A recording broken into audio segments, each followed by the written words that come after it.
Laughing Song by George W. Johnson.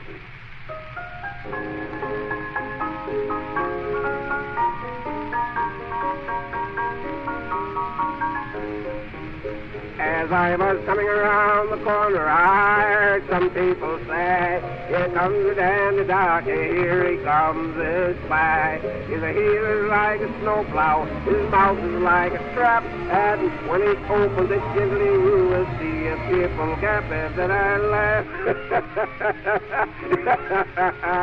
I got Daddy from Larry.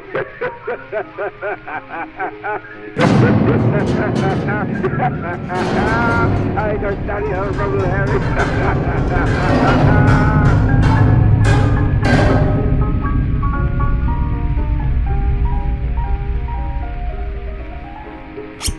You stand in the dimly lit office of the lamplighter. The smell of wet blood still fresh on the air as Yan's open calf muscle bleeds onto the laminate tile of the floor. Strewn about the ground are broken pieces of plaster and wood from the many large holes cut into the wall of this building. And as Petra finishes reading the article she holds in her hand, the scuttling of a large rat sounds out in the lobby. Cedric, you see the blood dripping from Yan's open calf wound. What do you do? For a moment, my mind flashes back to the ballroom on the cruise ship. The blood that was everywhere, completely bathing the entire room in red. And I remember falling to the ground and getting soaked in it.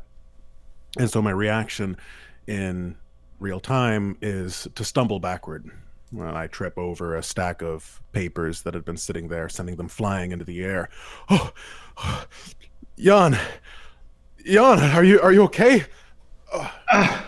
No, I mean, no, but I don't know what to do. My leg is, it's been bit by the rat, and we just need to find somewhere and find something to wrap it up in, because it's. All right. Get out of here. All right, everyone calm down. Let's go downstairs and we'll mull this all over, shall we? Jan? Petra walks over briskly and offers her arm to Jan to help him down the stairs to the main floor. And you take a few steps and immediately hear the rat scuttling in the next room. Just the heavy weight of its body moving across the floor, its belly sliding along it, pulling pieces of debris with it as it moves. I'm going to grab an umbrella that's just sticking out of a umbrella holder as a makeshift weapon. Perfect. And I'll watch our backs. It wasn't a rat, though. I don't know what that was, but that wasn't a rat. Did you see it? A rat doesn't bite like this. Petra, did you see that? I didn't. You saw it, right? I don't remember if I saw it, but I think I did. And what's more, your leg looks awful. Let's get downstairs right now. Yeah, okay. Help me down the stairs and we can find. Oh, my head's spinning. It's not. It's all right. It's okay. I'm sure it's nothing. So the three of you are sort of shuffling together. Petra and Yan. Petra, you're holding Yan, or you're offered your arm to him. So the two of you are sort of moving, and Cedric, you're at the back with the umbrella, sort of protecting. Just watching to see if the rat jumps out, or just gonna try to knock it out of the air if it does. Perfect. Why don't you give me a spot hidden, Cedric? I will do this. I will do this. I will do this. I will do the thing. Here we go. That is a success. With a hard success. Yeah, you do notice something. So again, you're in the second sort of room in this in the lamplighter, the office area, and you're moving towards the lobby. Off the office area to the north, you were just in a tight hallway with the records. This is where you found the article that had been filed away. And Cedric, as you sort of look over there towards the dim, pulsating red light in that room, yeah, you see the rat has circled back around, and it's sort of slowly, almost with a sense of intelligence, sort of takes a half step out of the darkened, deep red of that small room and just sort of stares at you for a moment as the three of you continue backing towards the lobby. I stare it down until I round the bend and it's out of sight. And as you round the bend, you see it sort of walking across. In fact, it sort of keeps its distance, but follows you. And as the three of you enter the lobby, Petra, from you and Yan, you see the hallway door still open. You're moving, and you don't see any sign of the rat. It's almost as if it's making sure you sort of leave its territory a bit, Cedric. And there's this odd sense of intelligence that's coming from it that makes you feel unsettled. It's sort of the thin strips of flesh that almost look like fungus hanging from its lips gives it this otherworldly sense. And you eventually reach the front door of the lamplighter and push yourselves out and through into the hallway. So you said that there are boarded up windows down here? So there's a short staircase that leads up to this floor. From the first story, there was sort of a let's call it a general store that had boarded up windows. There didn't seem to be access from the inside, but with this sort of decayed nature of all of the plaster walls, it shouldn't be hard to find a sort of path. I'm assuming that's what you guys are looking for, some sort of... Yeah. So Petra sort of gets Jan propped up against the side of the building. All right, Jan, you stay just here. Okay, I've got myself. Find us something. And she starts striding along the side of the building, inspecting various planks of wood, looking for a weak one, somewhere I could pry off a board, maybe gain entrance to this general store. Definitely. Why don't you give me a spot hidden? I will do the thing. Do it. Do the thing. Please. I did it! Of course, Hey, you said did you the did the thing. thing. You did the thing. Yeah, you see that there is a board that's quite easy to pry off, and doing so would reveal you to the street. However, with your successful spot hidden, you see actually one that is much farther back in the building that actually slides over, covering the entrance as well, protecting you from any passers-by that might be interested. So success. She, oh, I think this'll work. Jan, Cedric, over here. Okay. Give me a hand with this. And she starts to try to push the board out of the way. Cedric runs over and starts helping. It's heavy and damp with moisture. You can almost feel it soft beneath your feet, but you do move it as Yan sort of comes over. Yan, why don't you give me a sanity roll? I'd love to. I will do the thing, as they have been saying. It sounded more doubtful. I don't know. I mean, I will do the thing. maybe I'll do that. I did do the thing. Oh, Yeah. you did the thing. Yeah, the thing was done. Good. Yeah, you... As you're moving towards your two friends, you can see them pushing this board open, but you feel something different than the whispers you heard before, different than the eyes that you constantly felt on the back of your head since arriving in the town of Leary. You can feel something almost moving through you, moving beneath your skin. And you... I mean, he's, Yeah, Jan stops and shivers and sort of props himself back up against the wall and tries to hold on for a minute and just, try and separate all the feelings of like the blood pumping through him, his heart racing, the like trickle of blood down his leg from this bite, and try and like figure out what is really a feeling of something other natural or just chills because he's been wounded and can't help but like land on, no, that's not a thing I've ever felt before. And you're sort of leaning right against the the wall as Cedric and Petra open the passage to the general store inside. I hold the door open for the two of them. Thank you. Do you suppose there's any more rats in here? Well, I think we should just get inside and All figure right. that out. All right. Petra clambers through the hole. Window? Oh. What are we looking at? Yeah, it's Oh, sort it's of, not a door. No, it is a door, but it looks like it's been cut open almost. It's like half a door. It seems like it's been shattered at one point or another, and someone sort of tried to board it up. You would guess, based on the fact that this building is boarded up, that this was maybe broken into at one point, and then decided to sort of just leave it. And upon entry, yeah, you do realize that this place is all but abandoned long ago. Dust sits thick on the shelves that line the small area to your left as you enter.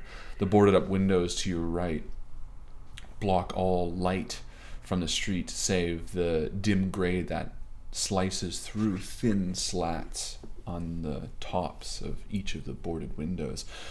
And entering, you get an eerie sense of death in a weird way. You've experienced so many things, but this feels abandoned, like a tomb, and the stench of it is wet and thick with rot as you enter. Cedric, you're holding the door open for Yan. Do you clamber in, Yan? Yeah, it's more of a limp and a stumble and looking for somewhere, like anywhere, just to sit down and get some weight off his leg. Yeah, there's sort of a big counter that was, used to maybe present merchandise at one point. It's pretty much clear now, and you sit down on that with a thud, and Cedric, you let go of the heavy door and it shuts, and the three of you are locked. No, the three of you are in this general store for a moment.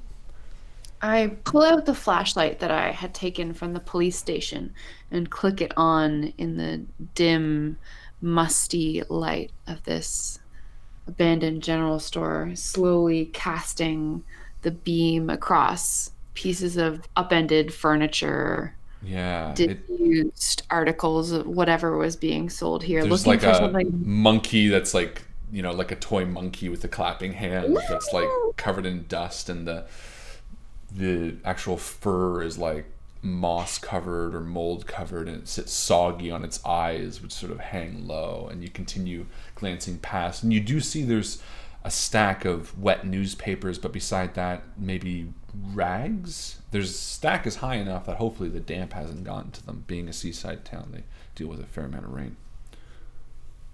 Are there any drawers like behind the merchant counter? Yes, there are. I'm gonna run over there and start opening them, looking for a flask, bottle of whiskey or something, or med kit. Why don't you give me a luck roll? All right. I'm feeling Natural one. There's a full surgical suite. There's a doctor in there. Hello. My name is I was just hanging out down here. I was looking for whiskey. Not you. Yeah, so that's a hard success.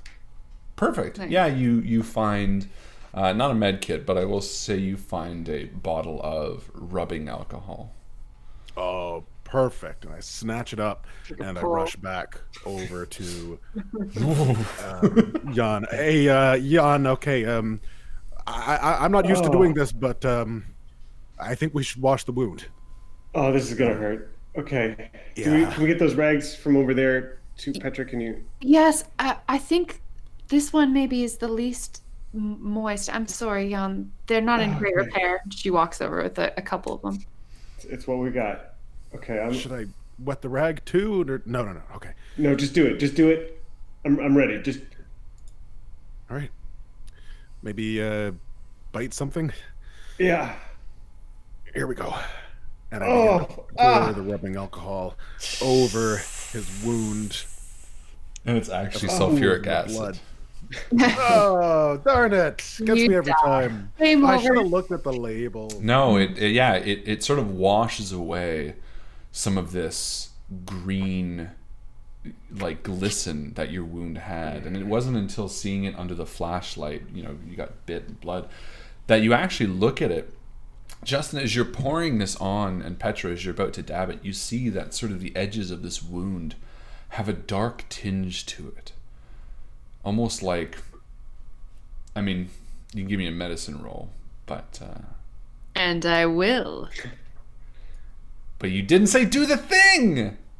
I will do the thing. I got no. bad. You said it too late. Yeah, you can't... I only have a 1% chance of hitting Yeah, it. you can't quite tell, but something about it seems pretty...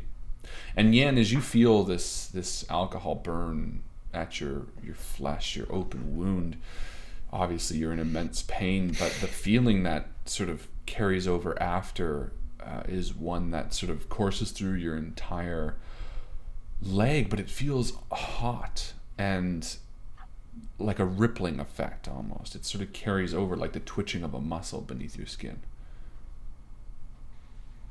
Are you all right?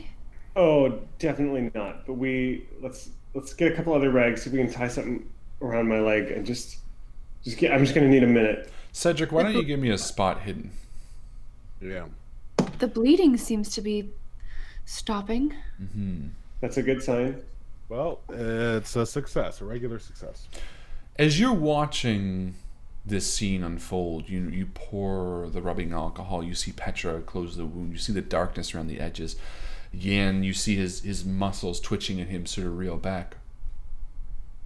It looks like something small is moving beneath his skin. Whoa. Great. Where? It's sort of above the wound towards the knee.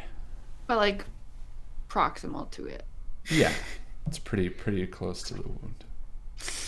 How big does it look? I know this is meta knowledge. No. I mean, does Cedric point it out to you? Or? Oh yeah. I'm gonna say, okay. Does anyone have a knife? So what the fuck is that? As you see it, it's about maybe 2 inches in length and maybe just a few centimeters across. Two different units there. But as When Cedric... you say moving, is it twitching or traveling? It looks... Well, why don't you give me a spot hidden, because there's a second piece of information that you're going to... I will. I rolled It's a traveling parasite. 30. So that's a success. Okay, so not only do you see that it is traveling north, but you also see 2 more on either side of it as well. They're only about 3 inches apart each. The 3 are sort of moving underneath his skin. The one that Cedric spotted first, sort of the closest to his knee. Yan, Cedric, Petra, you all see this simultaneously. Petra. What? Yan, are you just like hands off, or you like, oh my god? I mean, or... he's got his hands on his knee, like trying to put like his fingers somewhere just to prevent them from going any further up. Yeah. Quickly unties Jan. Petra unties Jan's tie, his necktie. She stay still. Yeah. She unties his tie and makes a tourniquet Nice. just below his knee to try to keep these things from moving while we sort of figure out what they are. Okay. I'm sorry. me- Just, No, harder. They can't go any. I don't know what's happening. Give me a medicine roll, Petra. that's not gonna work. I Can we do a first aid? Give me a first aid roll, Petra. Okay. Well. Slightly better chance. Yeah. What is that? A 30? 30. All right. And I'm gonna start looking around for something sharp. Oh, glass. 49. I'm gonna spend some luck, I think, to make that work. 19 luck. Yeah. I really don't want to lose Jan. Doesn't mean it necessarily won't work. Just the effectiveness, the time, the duration. There are other factors at play. I mean, tourniquets. Yeah, I mean, anyone can sort of close off a leg, whether you do it dangerously, whether you do it successfully for a certain Tourniquets are always dangerous. Well, you know what I mean. You definitely will succeed regardless at pinching his leg very tightly. How much do you like having a leg, Jan? I mean, I guess I need it for the rest of the adventure, but after that, Well, there might be a wheelchair in the corner or something. So are we saying, should I spend the luck or not? What do you think? how many? It's up to you. You decide. If I need a leg, if I'm lucky, we'll see.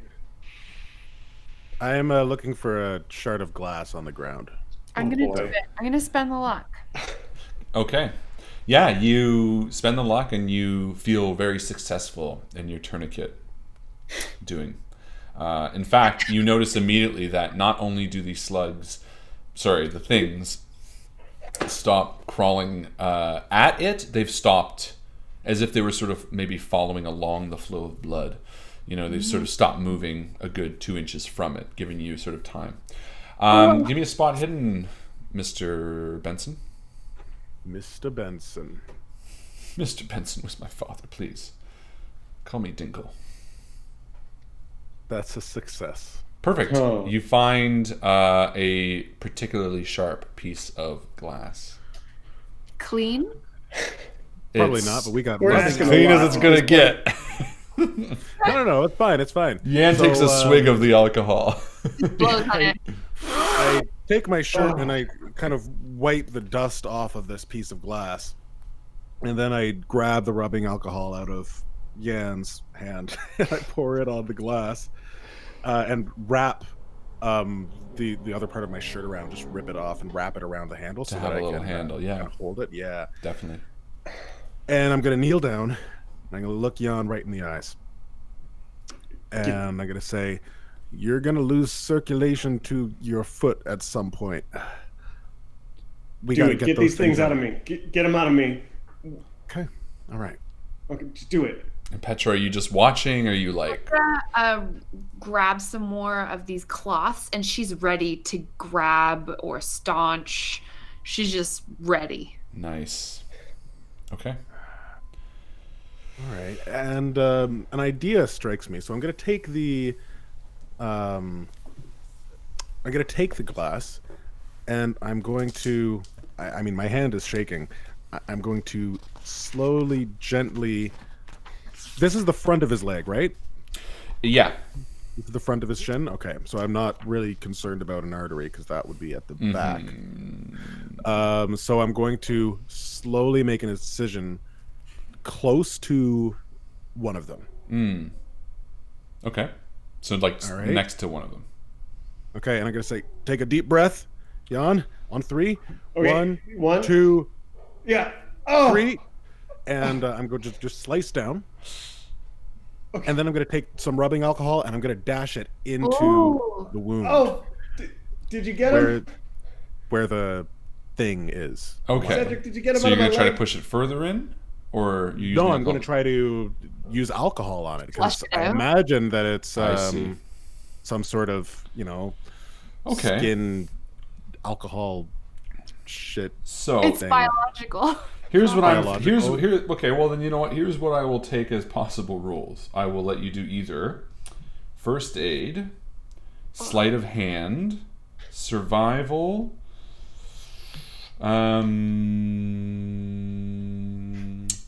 science. Persuasion, obviously. Can you just charm these fucking slugs out of my leg? Hey, slug. I'll let you use any of those four. I like how you're burrowing. All right. Oh, it's looking like it's going to be a first aid. And maybe the community wants to give a bonus die. Maybe they do. Bjorn Maybe they do. offered one for each of us at the top of the. Ah, Bjorn. Well, I'm glad he likes my leg. Thanks, Yeah. Bjorn. He does. He knew it was specifically going to go towards this haphazard medical procedure that we're all getting into. Oh boy. All right, so Oh boy. Oh boy! well, we got some typing. Carly and Zia are typing already. I'll donate the next piece as Carly. So there you go. They could be typing. Screw you. You're on your own. Fuck you. Rob's got mom spaghetti coming all out. All right, let's do this. Carly's got an Right. XP. You can roll 2 times, essentially, Justin. All right. So the green is the thing, and then the blue are the 2 things. We know exactly what he's saying. Whatever you say, Justin. 30 on the nose. Oh. That's a success. Yeah. All right. I like it. Okay. So yeah, you cut next to this wound and you splash some in, and you almost feel like you can hear the thing screeching despite it not being able to But what you do see first, and all of you see this, are the tiny, thin little legs, almost like a house centipede, begin to sort of like flick out of the open wound, and a twitching, small, little, hairy, leg-filled insect of a similar color that has the mouth of the rat on it begins crawling out and sort of squirming and flipping in a worm-like way down onto the floor. Why don't you give me a luck roll, Jan? Sure. I'm feeling lucky. I might use that XP. Show me the money. Because I want to feel real lucky. I like my 26. That is good for luck. Is it a hard or a regular? I think it is just a regular. My luck is at 35 at the moment. Yeah, no. Okay. We'll give it to you anyway. We're going to say that because of the perfect incision that Cedric made, which was sort of in between all three, and the great dousing and the great roll that he did, all three sort of squirm out. Their tiny little hairy like legs come, and as you're holding the blanket thing, the sort of sheet open, Petra, you see these things fall out with like almost like a heavy thunk onto the white stain of the thing, and they immediately start squirming and trying to dig at it. No, Petra covers them in this damp cloth, this like moldery rag, and just starts stomping on them as hard as she can. Yeah, and you do, and you start stamping on it, and it you can hear the thick crunch beneath your foot of it having this like weight to it, and after a few moments, yeah, just like. By the way, everyone roll sanity, because that's just terrible. You think? Oh, that's not what I wanted. I'm going to try it again. I failed. I've also failed. 1d4 for everybody who's failed. Succeed. Oh. Wow, I've got 30 sanity, and I got 30. Oh, good for you. Yeah, you don't take anything.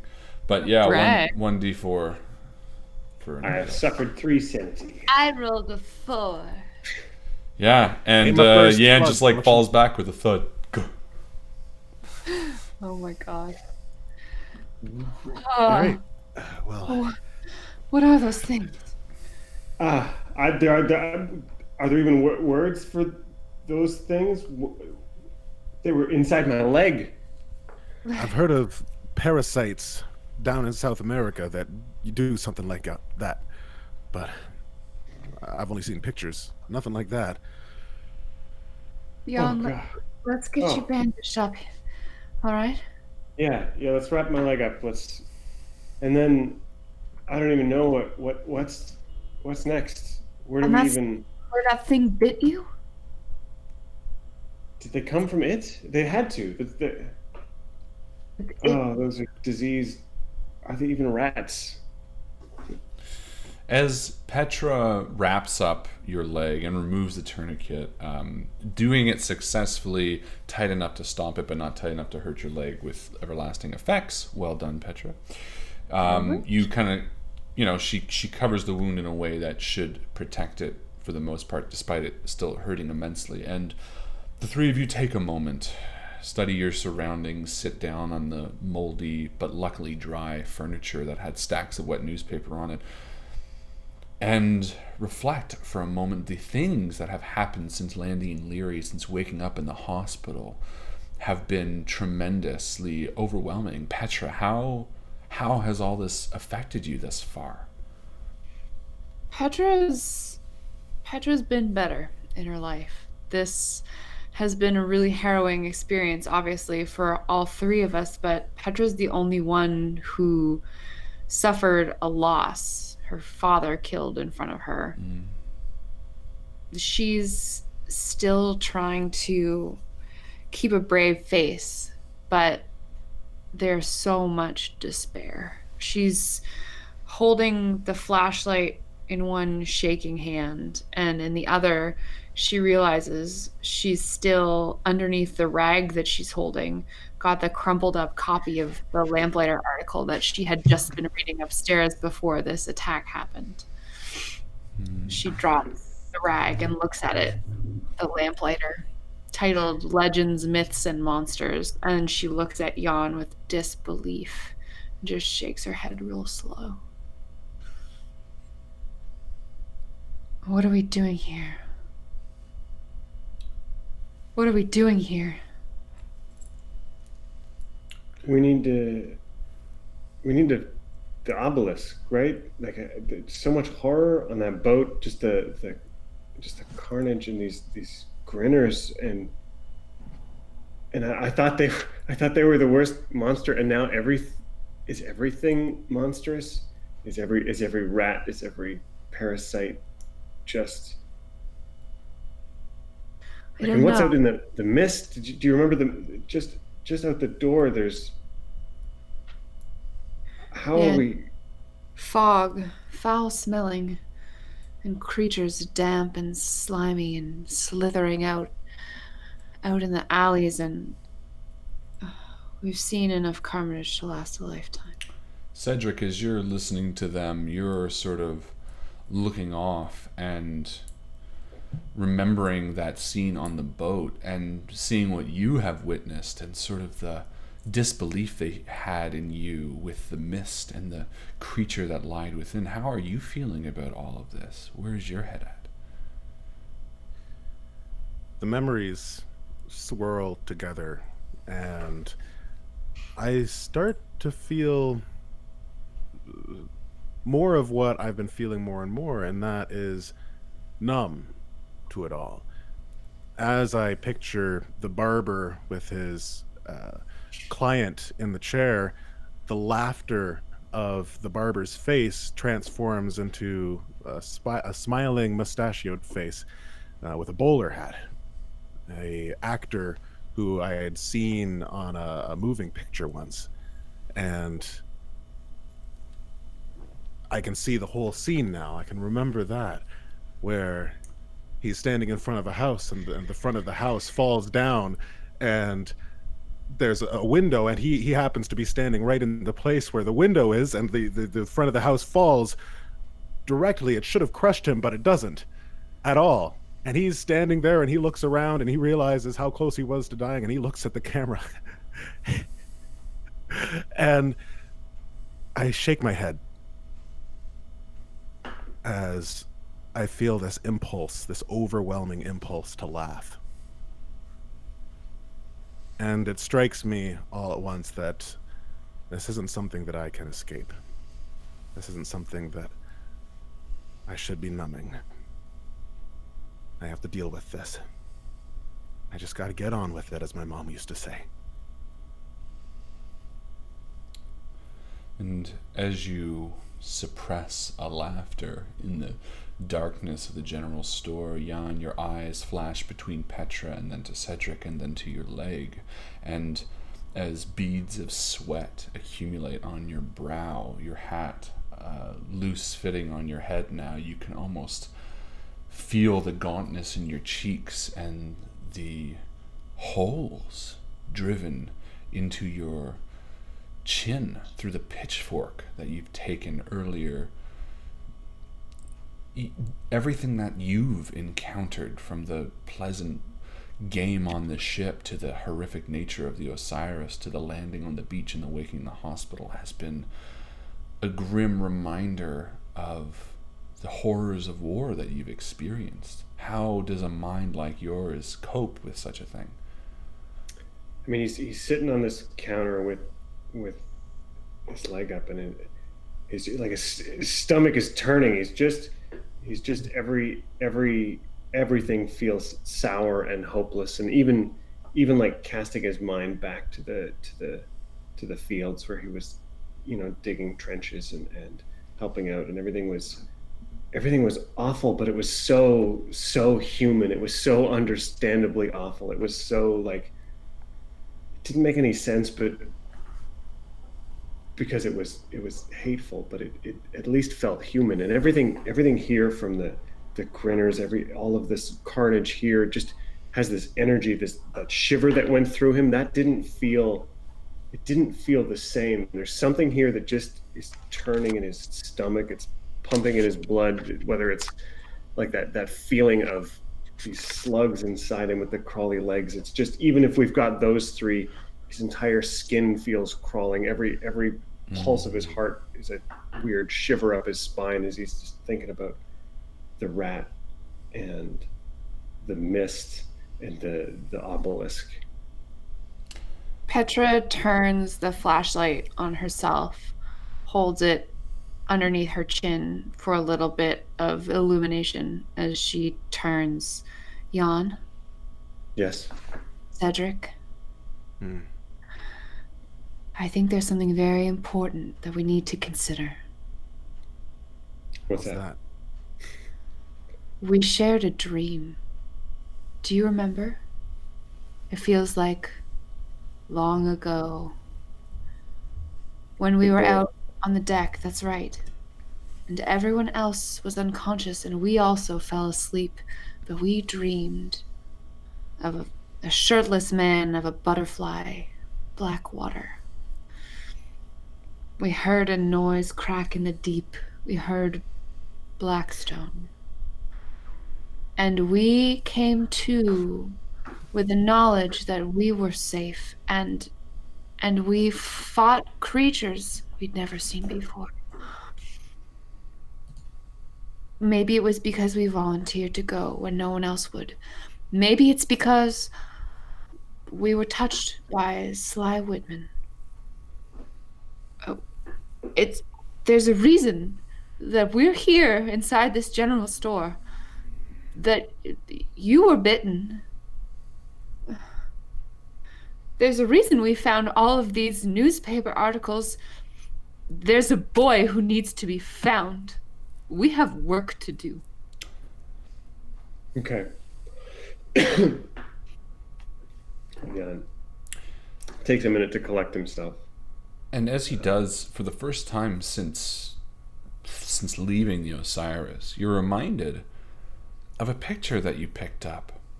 You now know that the young boy was on the ship that you investigated, and you remember almost like a flashback that you had forgotten, moving through the kitchen, walking to the table where the crayons were strewn about and fallen to the floor, and you picked up a picture, a black drawing of sorts, and you folded it and put it in your pocket, and silently you moved towards it and unfold it. And how the mind plays tricks on things, you remember distinctly it looking like the obelisk, a dismissive image. But as you open it again, you see the same black shape, the prolonged length of it, and understandably excuse your own thought to think that it was. But as you look now and show it to the others, it's not the obelisk.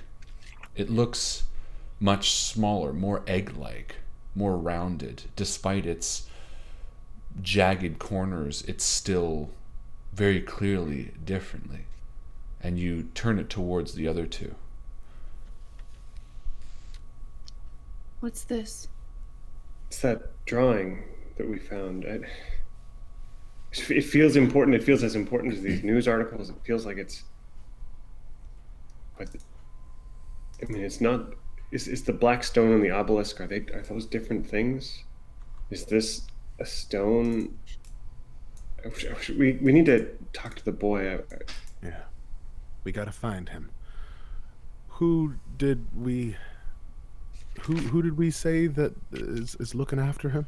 Did we find that out? Yes, the boy's with the sheriff's wife, a Mrs. Patterson. Geneva Patterson, that's right, at 44 Sycamore Drive.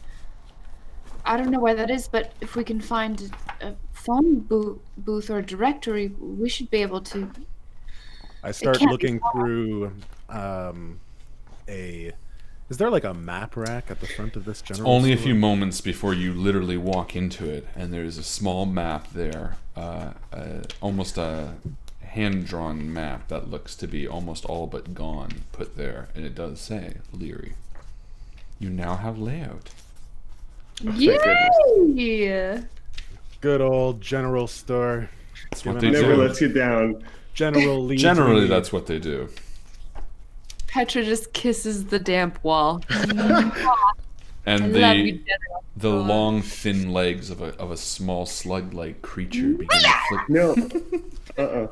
Just kidding. Yan, I'm going to give you a phobia. Scared the dog. Sure. And it's going to be about bugs. Okay. I'm trying to find the list of phobias from the book to find one that is best representative of that. But Okay. I think we all agree that a phobia at this point is fair. But I don't see the list, so I will find it after. But for now, just keep in mind that you have a fear I'm of... just going to write that down, yeah. And we can figure out what that means later. Yeah, bingo. Oh, here they are. Bongo? Fear of insects. Entomophobia. That makes sense. There you go. Entomophobe. You entomophobe. Me. Entomophobe. So yeah, you have a fear of insects. Remember, this is an irrational fear, meaning if there's ever an option to play this up, you have to. Yeah. Perfect. So yeah, you see the map. It doesn't take long before you lay it out on a table, and you can see a layout of the town. Is there anything else specifically you want to look for, or just Sycamore? Yes. So this is Main Street. Can we find us on the map? Can you Did find us on the you- map? No, it's not one of those maps that like shows you. That's I don't think that exists actually. It's more like a map of just like the city. Right, but it does show Main Street is the hope. Yeah, but I mean, I guess you wouldn't be on it. But yeah, I mean, yeah, okay, yeah, no, you can definitely find the general store. I mean, essentially, People we would listening to have- this would be so confused as to why I'm being. They'd be like, I mean, it's why is he being so dumb? Wait, did I miss you dropping the map somewhere? Are we referring to? I was just something that we being can- no, I was being very funny. Like I was being very. Oh, you're. was so being funny. very It's the sarcastic. best joke. You know what? You know what, Rob? I'm funny. I'm a funny guy. I'm a funny boy. You know what? You're bugging me. I feel like I need to be irrationally afraid right now. You should be. Oh. That's like such a specific but great diss. It's like, I got a fear of insects and you're bugging me. Very 1920s. Yeah. No, that's great. Is there a copy of the map being handed to Cthulhu Handnotes? No, because honestly, I started working on a map. It took for fucking ever, and I want it to be good. And I was like, I can't do this. This is too tough. So Are we in Ralph Goods? Yes, you are. Thank you so much. I couldn't remember the name of it. It is Ralph's Goods. I mean, that's why I used the generic general store title. I knew it. Yeah. Ralph's. So yeah, so that's the story. I also have a note when you were initially describing Leary. We have a sewer system, we have the town hall, a large building past the town hall, the police station, Ralph's Goods as an example of one of the closed up shops, Mm-hmm. a low omnipresent hum. Mm-hmm. That only Jan heard. Right. And when he left the police station, it was no longer there. Curious. We know that the boy is ostensibly on 44 Sycamore Drive. We also learned, and I'm saying this in character, obviously, also learned that from the McCarthy file that the parents of the murdered woman lived at 22 Aisling Drive, Catherine McCarthy. She's the one who was found dead in the ice in the woods on Farmer Graves' property. I don't know if that's anything. Why are we? It was one of the newspaper. It was, Yes. It's part of the. It feels important, but I don't know how it fits yet. It doesn't. Maybe we'll swing by later. Let's find the boy. Why don't we go out and see Abdul and Catherine? Not Catherine, different one. Abdul and Catherine Sullivan. Yeah, it's Catherine. really? Raymond Blake. And Raymond.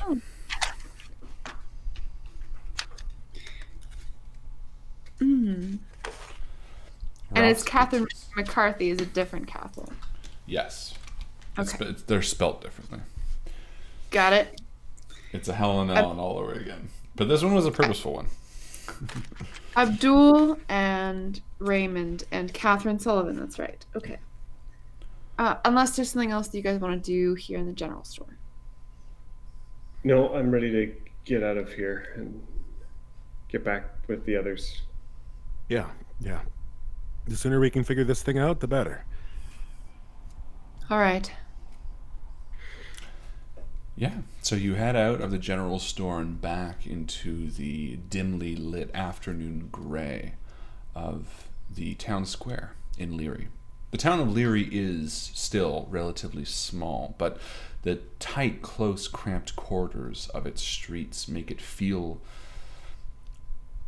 longer. The streets stretching off into the mist, into the darkness of the fog. You can't quite tell exactly how robust it is, but the map shows its size is deceptively small as you step across the street towards the car. You see Abdul, Catherine, and Raymond sitting inside. Raymond and Catherine sort of speaking in the backseat as Abdul first catches your eye and sort of waves and steps up. Is everything all right? We saw you leave through the stairs and enter into the store below. No, not all right, but we're still alive. You're limping quite terribly. Yeah, no, you're all right, friend. Got bit by a rat. Well, they do that sometimes. Well, never like this. We got to talk about it later, though. We need to get out of here. Abdul, while you were out here, did you see anything terrifying? Yes, well, Raymond did, and he's shook up quite a bit from it. Come. What? And you get into the car, which you decided was large enough for everybody, and Raymond is sort of sitting in the back seat next to a cramped Catherine. Front seat. Yeah. And everyone's sort of turned around watching Raymond, and he's sitting there with sweat drenched on his face, and he's like shaking. And Catherine's like, okay, tell them what you told me. He's like, I was looking out into the distance, just waiting for y'all to come back. Abdul decided that each of us would take a direction. I was watching that away, and Abdul was watching the store, and Catherine was watching the back. They don't believe me, but I tell you, on the edge of the mist, I saw something. It was like a tree trunk almost, but it was moving. It stretched up as high as I could see, as high as the fog would allow. I could barely see it, but it was there. It moved on yonder down the street a little bit, and the hum, the incessant groan of the creature, it sounded like its heartbeat. If the beat was constant, I could feel it. I could feel it, Catherine, I swear, I could feel it. And he kind of reaches for her and grabs her a little bit, and his eyes are wild. He's like, Catherine doesn't believe me, but I could feel it. It was there. I could feel it inside me. And she's reeling back. Whoa, Raymond. It's fucking crazy. Don't touch me. This is what I've been dealing with.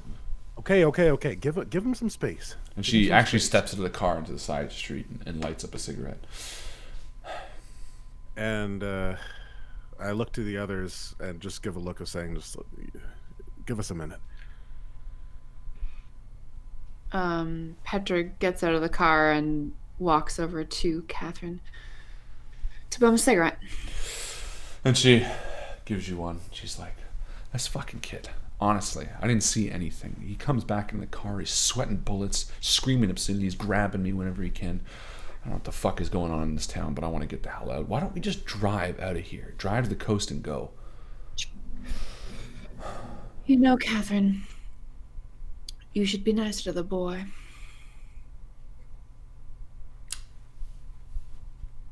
Why? Because there are some things going on in this town. Some things that would curl your toes. Look, don't start with me. Let's get in the car and drive the fuck out of here. Why are we wasting time? All right, we'll go. Okay. Just watch. And she, shrugs. And Jan, are you staying in the car with Cedric? Or? Yeah, I'm staying in the car with Raymond because it's nicer for my leg. Okay. And Abdul will step out and just to give Cedric and Raymond and you some privacy. And the three of you are sitting there. And Raymond's like still shaking. You gotta believe me, Mr. Benson. Oh, I swear. do. The hum's gone now. I heard it before. You heard it too. Did it say things to you? Could you hear it? It sounded I like. could definitely hear it. It sounded like the hum of like wings. You know, back in Kansas in the summer, you could hear the flies. No, don't think about it, Raymond. No, the dragonflies and no, the big I know. It And as he says it, you realize that that is what it sounded like, almost like a sea of like insect wings, so close together, so unflinching in their movement that it sounded omnipresent. This buzzing high above you. Raymond, stop talking with the wings. Like I believe you. I know it was there. We don't need to talk about it anymore right now. Oh, okay. He turns to Raymond. Cedric. You're obviously shaken up, right? Yes. Yeah. You saw something real scary. It sounds like you more than saw something. You felt something and you heard something. And I say that cautiously because I can tell that Jan is getting a little worked up as well. We need to get out of this town, Mr. Benson. We need to leave. We will. But we're going to be smart about it, right? We're going to keep our eyes open. We're going to look for anything out of the ordinary, all right? Right now, you want to close your eyes. You just want to ignore the world around you, I imagine. Stay in this car and get as far away as possible, right? Yeah. Well, let me tell you, Raymond, I am scared too. I am scared shitless. But closing our eyes is not going to make our situation any better. Freaking out and worrying is not going to make it any better. So we got to stay cool. We just got to put one foot forward in front of the other and do our best to watch where we step. Why don't you give me a charm roll? Finally get to use your charm. Hey. All right, that is a success. Yeah, you can kind of see it wash over him, and he's like, oh, all right. Oh, okay. And as you hear that, you hear a knock on the window, and Abdul sort of points to you and Yin and sort of gestures you out. And he also has walked over to you and Catherine Petra, and he's kind of like, Miss Petra, can I speak to you for a moment, please? Of course. And as the three of you kind of come together, Catherine and Raymond sort of stay by the car. She's smoking on the side of it. Raymond in the back seat, still sweating. And Abdul sort of walks out maybe 10, 15 feet in front of the police station, far enough, sort of out of earshot. And he says, so, did you find anything of substance or importance in the lamplighter? We did. Anything... Sorry, Jan, go ahead. No, go ahead.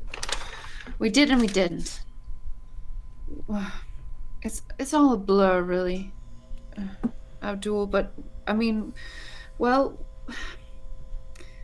we found this, and she hands to him the copy of the Legends, Myths, and Monsters article. And he sort of scans it and reads it pretty quickly and nods. Interesting. So this town was full of superstition before all this fog set in. Yes, and there's a history of some people going lost in the woods. So what is the plan? Well, Catherine seems anxious to get out of here. She gives a side look down the walkway. Yeah, she's mentioned that to me too. But obviously there's more here. There is the obelisk, as you said, and the young boy.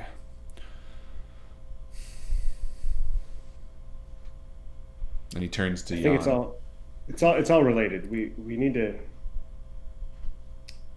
to figure out if we think the boys with Miss Patterson on Sycamore. If that's a safe place for them, maybe that's where Catherine and Raymond would like to stop. That could be okay. It could also give us a moment to ask the boy about the drawing and the black stone and the he's fundamental in this. It's all swirling around that boy. Well, I was thinking that you might want to stay in town and look around a little more, which is part of the reason I want to talk. And he sort of gestures you forward a little bit. Just past the police station, he gestures, and down a short alleyway, you see the turned off headlights of a car. I checked it. It has keys in it. I've spoken to Catherine and Raymond. I haven't let them know that the car's there yet, but I've inquired. Both are quite eager to leave. As much as I would like to stay and help, I feel like getting them out of here, satisfying Catherine's need to leave this place, and Raymond is frankly just getting a little more nervous with every passing minute. I'm considering that the three of us would take this vehicle and try to get help, maybe head down to Arkham. I noticed that Leary was north of it, a few hours' drive, maybe come back with some help. That way you could stay and try to track down this obelisk, or maybe the young boy, and we could divide and conquer, so to speak. And he sort of casts his eyes across each of you, curious for your reactions. Well, it's not a bad idea, Abdul. I don't think that you're going to find any police in Arkham. Given that the records that we found in the hospital indicated half of the police force was on their way over here and couldn't find us for the fog. Interesting. And he takes... Blundering idiots. Did you have a document with that, or was it was a document? Yeah, that was indicated in one of the journals that we were reading. Yeah. Dr. Cunningham's accounts of That's the right. events. He sort of nods and says, yes, you're right. Either way, I'm considering it. Ultimately, we can all travel together, but I'm worried that it doesn't serve a meaningful purpose, and if I had to have a chance to get these out of here, it might be worthwhile. Thoughts? Whichever car's got more gas, take it and go. If you think that's a path towards safety, take it and get as far away from here as you can. Cedric. Oh, yeah. I agree with them. I think that what you're saying works. I mean, I'm a little hesitant to say whether or not it's going to be easy, but if there's any chance that you're able to get through this fog and make it down there, then maybe you should take it.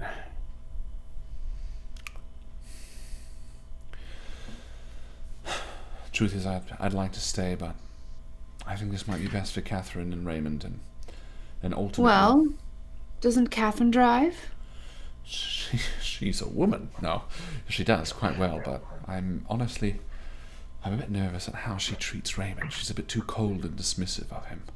The two need a mediator. I feel like without them, they might just drive into a tree or something.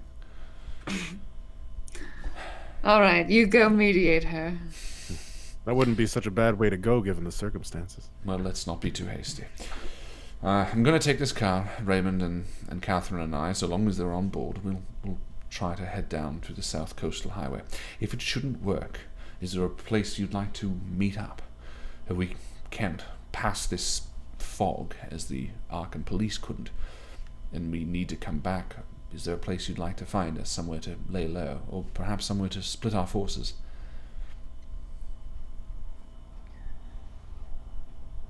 I don't know.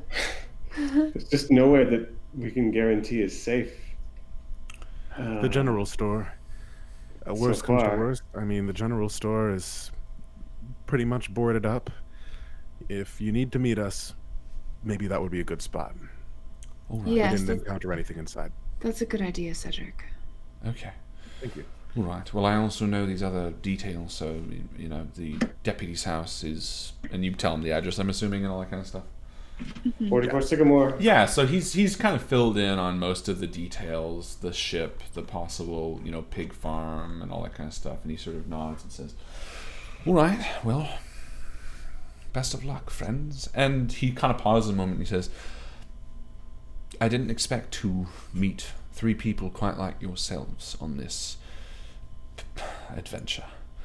I must say I don't exactly regret taking this job and trying to protect this precious cargo. I regret what it ended up being, and being naive enough to think it was something ornate that would be taken back to Egypt, but ultimately I'm glad that I met you 3, and Godspeed. And he reaches out and he shakes each of your hands. I hope we meet again and can share a drink somewhere. If not this life, then the next, he says with a bit of a smile. And he walks off to the car, and the thrum of the engine echoes throughout the courtyard as he rounds it about to the other car. You see a brief exchange between Raymond and Catherine. Raymond sort of gives you a look, but you can tell he doesn't really want to approach. He's too excited at the prospect of leaving, and eagerly he gets in the back. Catherine flicks her cigarette, looks towards you, and sort of gives a salute before heading into the back seat of the car. And the 3 of them drive off into the mist, into the outskirts of Leary, and into an unknown fate as of yet. And we're going to stop early for the mid-game post. Because I think that's a nice point to stop, and why not, right? Yeah. Ladies and gentlemen, welcome to Call of Cthulhu Game 2, Part 7. That's right, it's Call of Cthulhu time. This is, of course, an 18-plus show. If you're uncomfortable with terrible things like bugs crawling in your skin, or these little fingers that Justin's sticking out, then Tapping. They're tapping. It's tapping. Then this ain't the show for you. But it's been pretty gross so far. What do you think, guys? Those are little antennas that he's doing. Ooh. It's the body. house centipede legs, man. Those Yeah. are not good. Those centipedes. things fuck me up. House centipedes are probably one of the grossest, but one of the best insects. They kill all the bad things that hang out in your house. They're really nice. I have learned not to kill them. I know, but it's call. it's like fighting every impulse in your body. Yeah. Oh, Especially, they run so fucking fast. They do. And they're huge sometimes. You get They're some big like ones. beasts. Yeah, like hand-sized. if That'd you're be a cool very thing to small use person. as a mount if you had a really big one. Indeed. Yeah. Oh, that would be cool. That'd be really freaky. Wow. Down in the Airbnb we were staying at in Austin, there was a cockroach. We saw one cockroach, which was like hanging out above. We like joked that it Oh, was no. jamming with us, Oh no. and then at one point it moved down above the mirror, and I actually got it on video I got it on video, but it like scuttled away as I was like just turning my head, and I just caught it out of the side of my vision, and it just like moved so quickly, and just like you could just see the motion of it, so just jittery. His little booty Behind shaking. the mirror. Just Like a cockroach do. it moved like a cockroach. That's exactly it. Whoa. The worst part great is when they description. fly and they shouldn't fly and they do. Yikes. Just like Oh. man should not fly neither. Save that for God. And Cockroaches. what was his name? Fuck it. Icarus.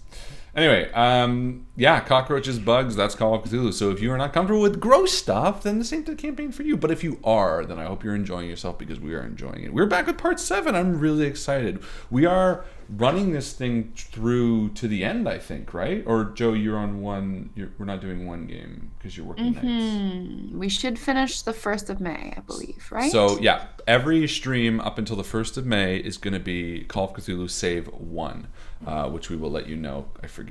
But I can tell you right now. we are barreling forward, so now is the time to be researching all your notes and studying up and trying to make connections. But Call of Cthulhu, it is always a blast. I'm so proud of these players for doing such a great job. You guys are killing it. Thank you. Thanks, buddy. You are. Bang up job yourself. I'm really excited. But it is, of course, the mid-game post. First and foremost, because the credits started off, we're going to do the MVP. The MVP is the person or post of the group that we distinguish amongst the rest. What is the group, you might ponder? Well, the group is the Facebook group. The Facebook group is really where we hang out the most, where we chit chat and hang out. And if you are not a part of it, you should really head over there right now and join. You just have to go to Facebook, search the Invictus stream, and join the group. We will approve you, we will thank you, we will say hey, and give you a little kiss. But there's many posts during the week that are fantastic, RPG related or personal and funny, that we like to distinguish. How, you might ask? Well, what we like to do is we like to give a little bit of a gift to one particular post during the week. This is called the most valuable post. What do you get for that? Well, you get experience points.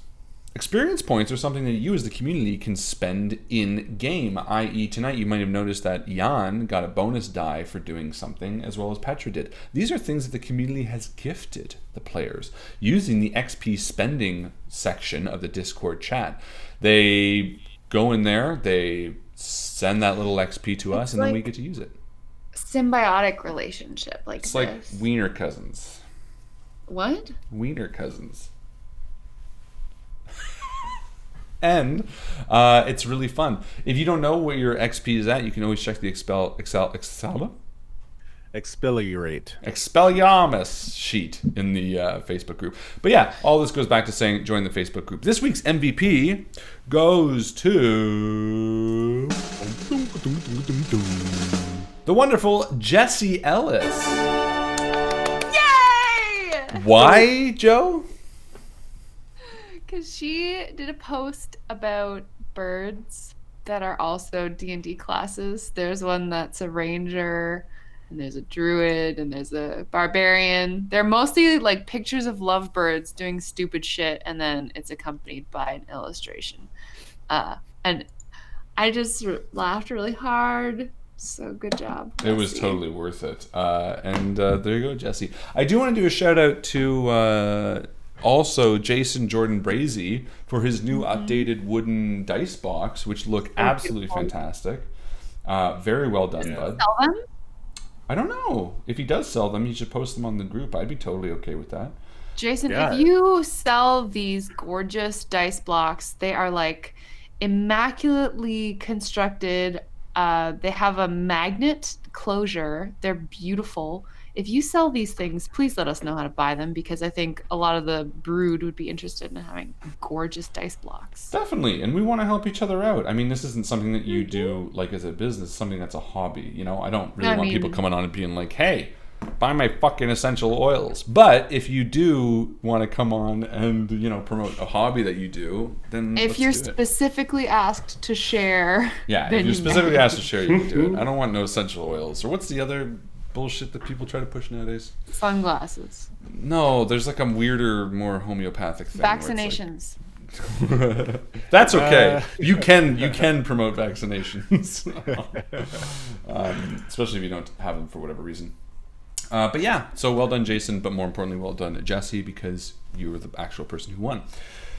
I do want to welcome Eric to the group. He literally just joined as we were saying it. So well done, Eric. I also have to give a hilarious shout out to Master Ray and 30 Carb. Master Ray joined the Discord chat during the game, and then 30 Carb went, "Get in here, my guy, the show's on," which just really made me laugh. But did not give a link to like the stream chat. Just said, "Hey, get over here. Get over here, bud." I don't know. Do we know 30 Carb? I don't know 30 Carb. I don't know. Do you guys remember watching TV with like your family and siblings and being like, "The show's back on, the show's back on"? Yes. Oh yeah. Commercials are. Yeah. Don't really do that anymore. Like, they you do don't for do us. That for YouTube videos. No. Right? As soon as you can pause, it changes the whole dynamic of watching. Except, no, because you can pause this live, but then we keep going, and you got to catch up. You don't get the jokes. I know when people don't pause this, I've heard people say it, because then they're not up to date with the stream that's chatting along. So it is like, oh, we got to run quickly and go to the bathroom, which is kind of cute that we kind of reinstall that. Oh, so now at the end of the mid-game post... At the end of the mid-game post, they're going to be like, oh, they're back on. Exactly. They catch back This up. is the P-break. 30 Carb writes, "I tried, just not well." Yeah, that's pretty funny. Who's 30 Carb? Do we know 30 Carb? I don't know. They're a What's Patreon supporter. So also, Zia's mama made some delicious burgers today, and I just want to shout her out. Good job, Zia's mama, taking care of Zia, making some burgers. You know what? I watched a YouTube video today of 3 chefs of different degrees cooking a burger. One was like a home chef. One was like an amateur cook, like me. Then there was like a home chef. Gordon Ramsay's daughter. And then there was like a professional chef, and it like showed the differences in each one. All it made me want was a burger, so I ended up buying a burger on the way home, which sucked. It's terrible. I hate buying a bad burger. You're like, I wasted a burger. You know what the best burger is? What's the best burger? When you go to, is it AMW, and they have the Beyond Beyond Meat. Beef burger? Yeah. Oh my god, it's so good. It is actually very good. Yeah, It's not bad. as I good like it. as a real burger, but it is a happy substitute. Like I wouldn't be unhappy having that at all. It's kind of pricey though. Like, isn't Yeah. it like $7 more? Like, No, not that much, but it is up there for sure. Yeah. But I'm excited because they have that Beyond Meat at a taco place now near me, which is really cool. It's definitely becoming more common, which is great because it is absolutely the best substitute that I have had. It is very good. So good for them. Yum. Good for that. Good for it. Whatever it is. for it. For the animal that's making that meat. It's still an animal, right? I think it's it's people. Yeah. Oh, now that's a. But yeah, what were we talking about 10 minutes ago? MVP, we did that. We also have to do the mid-game post. Let's talk about Chronicle. Yes. yeah. Chronicle. If you are Canadian, and more specifically in the, I don't know, I guess East End, not of Toronto. If you're an American and you got Skrilla, and you're gonna just get on a plane and come over here to Toronto so that you can play some games with us. What's Skrilla? Money, cash. Has anyone else heard Skrilla before? Is it just me? No, I've never heard it. I've never heard that either. Wait, I have heard it, but it was like maybe 20 seconds ago. I've heard of like Skrillex, but he's like a music, isn't he? I wanted to believe. I knew it meant money. I knew, but only because she went like this. Well, communication happened. What more do you want? Urban true. Dictionary for Skrilla. Skrilla, noun. Any circulating medium of exchange, including coin, paper money, and demand deposit. Oh, so you don't have to have Including money. cash money, coin son, ends, dollar bills, y'all. Got it. I'm not debating that it's not accurate. I was only remarking that I had never heard it, and I wanted to know if I was alone. Right. It's because I know the most about street lexicon. Yeah, you do. You Yes, got you the do. vernacular You down. But what I was going to say is Chronicle Brewing, come on out. It's in Bowmanville, but it's really not far from the East End Toronto-ish. And you should come out. We are running games. Myself, Joe, and the lovely Justin are all running games. There's still plenty of slots left. I am running The End of the World. Joe is running 4 Sherlock Holmes and a vampire, one of which is the aforementioned Sherlock Holmes. Correct. And Dragon Age Renegades is being run by Justin. So that's 3 pretty much amazing games. All 3 are going to be a lot of fun. We already have some people that are coming and that are confirmed. So there are still slots, but you do want to act quickly, because quickly is bestly. And bestiality is illegal. If you want to try some of the, fucking Ignorant Farmer beer, Oh, and Beautiful Cultist And the on Beautiful tap. Cultist. I didn't realize it's 8%. Yeah, we're going to get fucked. it gets you fucked. Last time we went to the Chronicle game night, Justin got Really drunk. But we also, and then we got AL the Not next my day, fault. which is just us.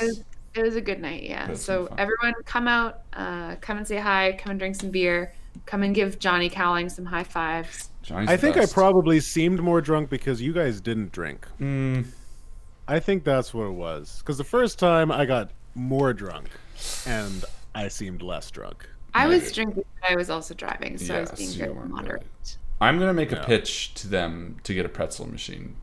How How great would that be? Whoa. Yes! Right? Those big hot pretzels. I would happily pay whatever they wanted for that. If they were like $20 pretzel, I'd be like, what? That's ridiculous. Okay. And if you're in the area, Skrilla. Skrilla. This weekend they have a Mario Kart competition. do those, I think, monthly or so, and there are prizes to be won. So if you're around there and you have some skills, go kill people with shells and run into them with your car. Oh, different shells. Additionally, I was going to remind everybody that Gen Con, we are going to Gen Con this year. Rob is also going to Gen Con. It's true, yep. Not with us, because he's like better than us. Oh, he's going to be with us. I'm sure he'll say hi to us, I hope, once. Wiener cousins. Not really. No, he and I aren't Wiener cousins. But I'm hoping that at the very least we all get to meet up with some fans. I think some people from the stream will also want to meet Rob, which will be really cool for you, Rob. Have you ever met a fan? That would be cool. Yeah. We should figure out when that is. Have you met fans before in real life? Have I met fans? I've been around while you guys were meeting fans, and I wasn't on this yet. So yeah. No. So you've never had fans, have you? No. You've got fans now. Get ready. Turns out. You're a face on the glove. And that's a whole experience. Let me tell you, to discover your face on a glove discovering that you're part of a whole multimedia experience. There's definitely a before and after. You are a face on a glove. You are, and then you are different. You are forever changed. Colin said, Gen Con is the one I will try to go to. Can I reserve myself a spot in one of your games ahead of time, or is it not allowed? You can't, just because it'll be open at one point and then you can do it. I mean, the registration is run by Gen Con. Yeah, it's not us. So I will happily. Sorry, go ahead, Joe. The games will open when they open. We don't have any control over that, but I think you said you were planning to send out an email to everyone who is a Patreon subscriber. Correct. So that they get the first sort of heads up that registration's open. They can go and our games. And Colin is a Patreon supporter, so you will get the first notification. But I mean, I can't imagine it's going to be that clamoring for spots. I mean, maybe not. Regardless. What? Talked about sorry to step on your toes there. We've talked about our schedule for how we want to do Gen Con, and there will be some solid time where the three of us will be at the con and not running games and excited to sit down at a table with fans and just like play some fucking board games or whatever with you, games that we're not running.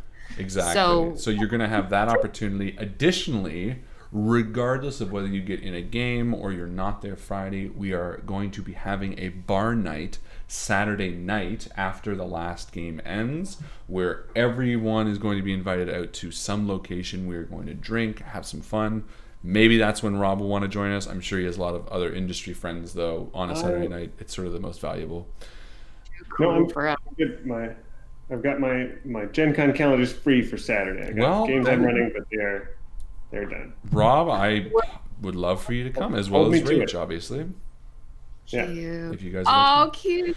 And who knows, if we're like having fun and we're drunk and it's quiet enough, maybe we'll run an end of the world game like right there. So if you don't get into a game, we'll do like we did it at Chronicle, the three of us, a drunken 15-person end of the world game. It was incredible. It was a lot of fun. So Gen Con, make sure you sign up. Lots of information for that. And then finally, a little project Justin and I are working on that we wanted to talk about is a story. I wrote a long story. Hesitant to call it a novel, but it is many words. Oh yeah, it's a novel. Well, I don't know. It feels. It's long enough to be a novel. It's a novel, damn it. I know, but it just feels weird. Whatever the case is, it's long enough to be a novel. It is long enough to be a novel. It's longer than a novella. It's well over 40,000 words. Whatever. Justin and I have been working on this, and we are releasing it on Royal Road in a chapter-by-chapter, day-by-day thing. But the cool thing about this is Justin is going to be narrating it alongside the releasing. So if you want to hear Justin read a little bit of fun, or if you want to read a little bit of fun, or do both, we'll send a link out tomorrow to the stream. You guys can follow along.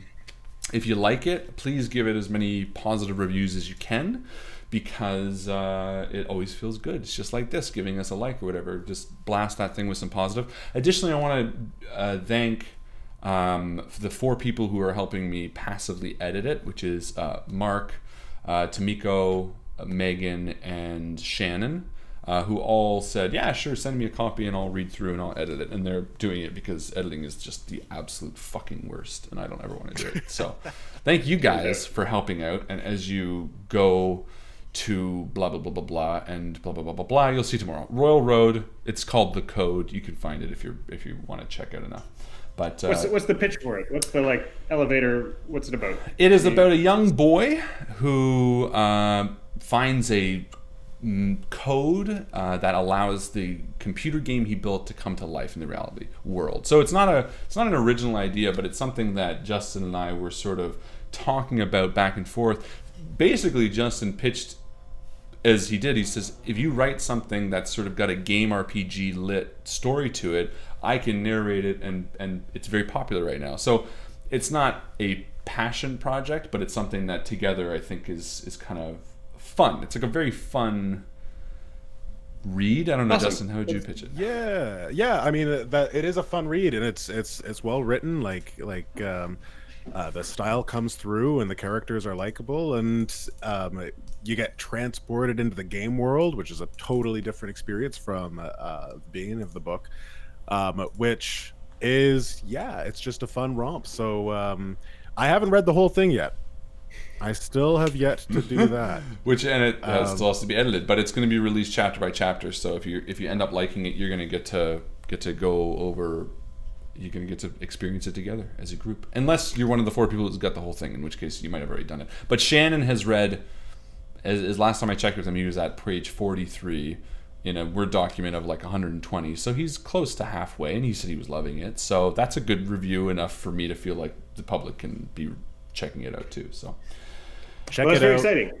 Yeah. The Code, Royal Road Legends, and we'll send you the link tomorrow. We'll send you the link tomorrow. Maybe I'll even post it after the stream so you guys can check it out. But again, please, if you do end up checking it out, give it a nice review for us. Just something that Justin and I are both working on, and it will give both of us the motivation to continue slogging through the editing. Anyway, that's it, I think. Rob, is there anything else that was going on? You didn't get to nothing. You didn't get to do the post-breakout scene. It was great. Yeah. The end. I had a good time. I don't know. It's more for how did you guys feel about it? I loved it. I had a great time. Awesome. Yeah. Jason Shayer was in my Call of Cthulhu game, who's part of the group, who just had a birthday. And we got to wish him happy birthday on the stream. So it came full circle. Good. Well, I guess that's it. We've talked about everything. One final thing. If you have not yet, please like the video. It is the most important thing you can do for us. Beyond being one of our super, super amazing Patreon supporters. Thank you so much if you do contribute to our overall goal of trying to make this work. Without you, it would not be doable, and it would have ended a long time ago in a pit of fiery death. No, but it's making it very doable. It's letting us come to Gen Con, letting us do all these amazing things. So thank you sincerely. Round of applause to our amazing Patreon supporters. And I'm saying a secret message in the Patreon chat. Ooh. Perfect. All right, ladies and gentlemen, without further ado, we return to Call of Cthulhu, Part 7.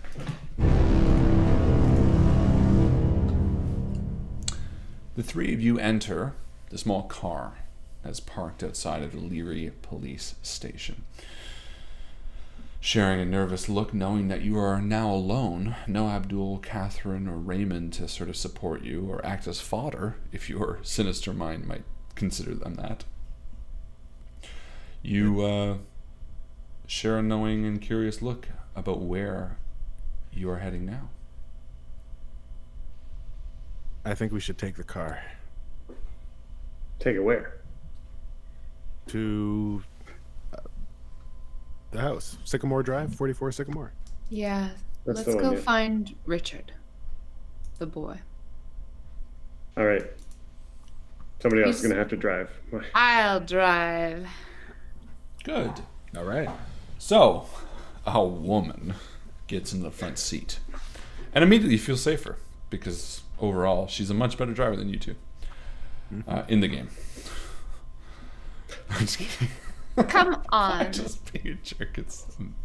You are. I'm being very Foolish. Yeah, no, you fire up the engine and it roars. Again, the silence of the town square is such a stark contrast to the rumbling of the engine that despite it being its average sound, it feels so much louder. And immediately, yeah, and you feel a tingling up your spine as the engine reminds you of that omnipresent hum, that flapping of wings that seemed to be above the clouds hours ago. Let's just get on the road if we can. Petra pulls onto the road and directs the car safely and swiftly towards Sycamore Drive. So you can, again, only see about 30 feet before you. The alleyways are very tight, leaving from the town center. And as you can feel the elevation grow, and you begin moving towards the north side of town, the fog gets thicker. Can you give me a drive roll, please? I will. Oops. Well, Petra's drive is not that high. No, I failed. Okay. Yeah, you turn around a sharp corner at the end of a street, and as you do, you feel something hit the car. Oh. Do you hit the brakes or keep going? How big of a bump was it? Like chipmunk size, cat size, toddler size? Do you have a frame of reference for these feelings? Maybe, maybe not. It's tough to tell. It feels bigger than a bread box, but smaller than a dog. Petra looks to whoever's sitting in shotgun with kind of a panicked look and just keeps driving. I'm going to look out the window. I imagine that Jan's in the back because there's more space to sprawl. That makes sense. Justin, why don't you give me Cedric, why don't you give me spot hidden? All right, I will do this. It's probably fine, right? It's a success. With an 80? Yeah, I've got 84, bro. Holy crap. Yeah, man. Yeah, you see something in the edge of the mist for just a split second as you drive away. It looks like a tentacle being pulled back into an alleyway. Oh yeah, keep driving. Yeah. Oh. Petra drives just a little bit faster. Do you now? Just no, not too fast. Not too fast. 1 more kilometer per hour. It's miles. Perfect. Give me a quick luck roll, please. All right, I will. 1 mile per hour is like 100 kilometers per hour. Yeah, it's true. That's the conversion rate. I succeed. Succeed at your luck? Mm-hmm. Damn. All right, get rid of this page. All right. You arrive at the Sycamore area. You turn on to Sycamore Drive, and as the numbers slowly roll higher and higher, you eventually see on the cusp of the thick mist the deputy's house. It sits slightly north of the city and is nestled into the edge of the forest. Large, barren trees border either side of the small 2-story home that sits up a long driveway. The house itself seems out of place amongst the others that you've encountered in the center of town, or even as you've approached this area north. It has life to it, accented by the children's toys on the lawn. But more than anything, it looks cared for. As you round the drive and approach, you feel, for the first time since leaving the Queen Mary, a sense of home. The simple wooden sides of the house, the small faded blue porch that wraps around its side, and the large windows that overlook the front lawn seem picturesque, if not a bit dated. It's sort of like a converted farmhouse, but has the feel of life in a small town. What time of day is it? Since leaving the hospital, the sun has seemingly unchanged. It's still sort of the gray afternoon light, but you know, based on your watch, I'm assuming, that it's 4 o'clock. Are there any lights on inside? Great question. Why don't you give me a spot hidden?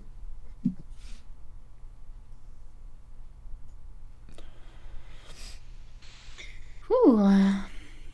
That would be a extreme success. Wow. Yeah. Not only do you see that there are lights on the side, you see the movement of 2 figures. Is one child size? You cannot tell. On either side of the... there's a sort of a large plain door and then a big bay window with a small slit of the curtains that are typically drawn open, and you see 2 movements past it. Mm-hmm. Well, Petra pulls the car into park. Looks like there's people home anyway. Hopefully they're all sane and safe. Do we... I mean, they must know we're here now. They've seen the lights or something. Do we just walk up and knock on the door, or... What's their name again? Last name? Patterson. Mrs. Patterson. Geneva Patterson and the deputy. What's his name? I just have Patterson. Regardless, Sergeant Patterson. The little boy's name's Sure. Richard. Okay. From All right. from the boat.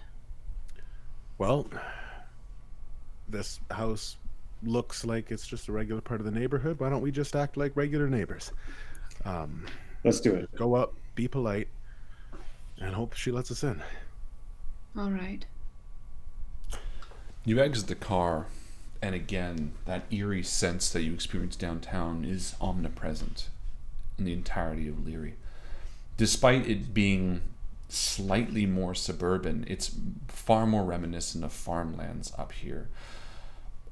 Opposite the side of the street is maybe 2 large blocks of vacant land with various things on them before the actual city buildings start, and then maybe 2 more before the center that you had just left. So this is really only about 5 minutes north of the city center, and yet the large forest that looms sits almost oppressively against the road north of this is daunting.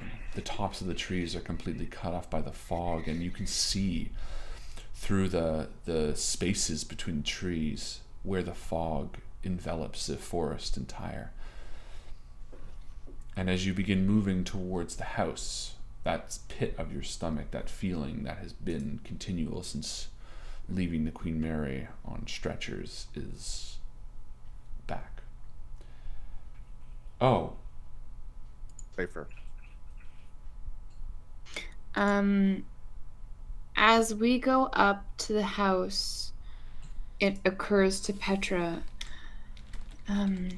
that article that we read in the Lamplighter, it said that the Red Marshes are north of Leary. We must be close to them. And she looks into the foggy forest surrounding this house. Give me a sanity roll.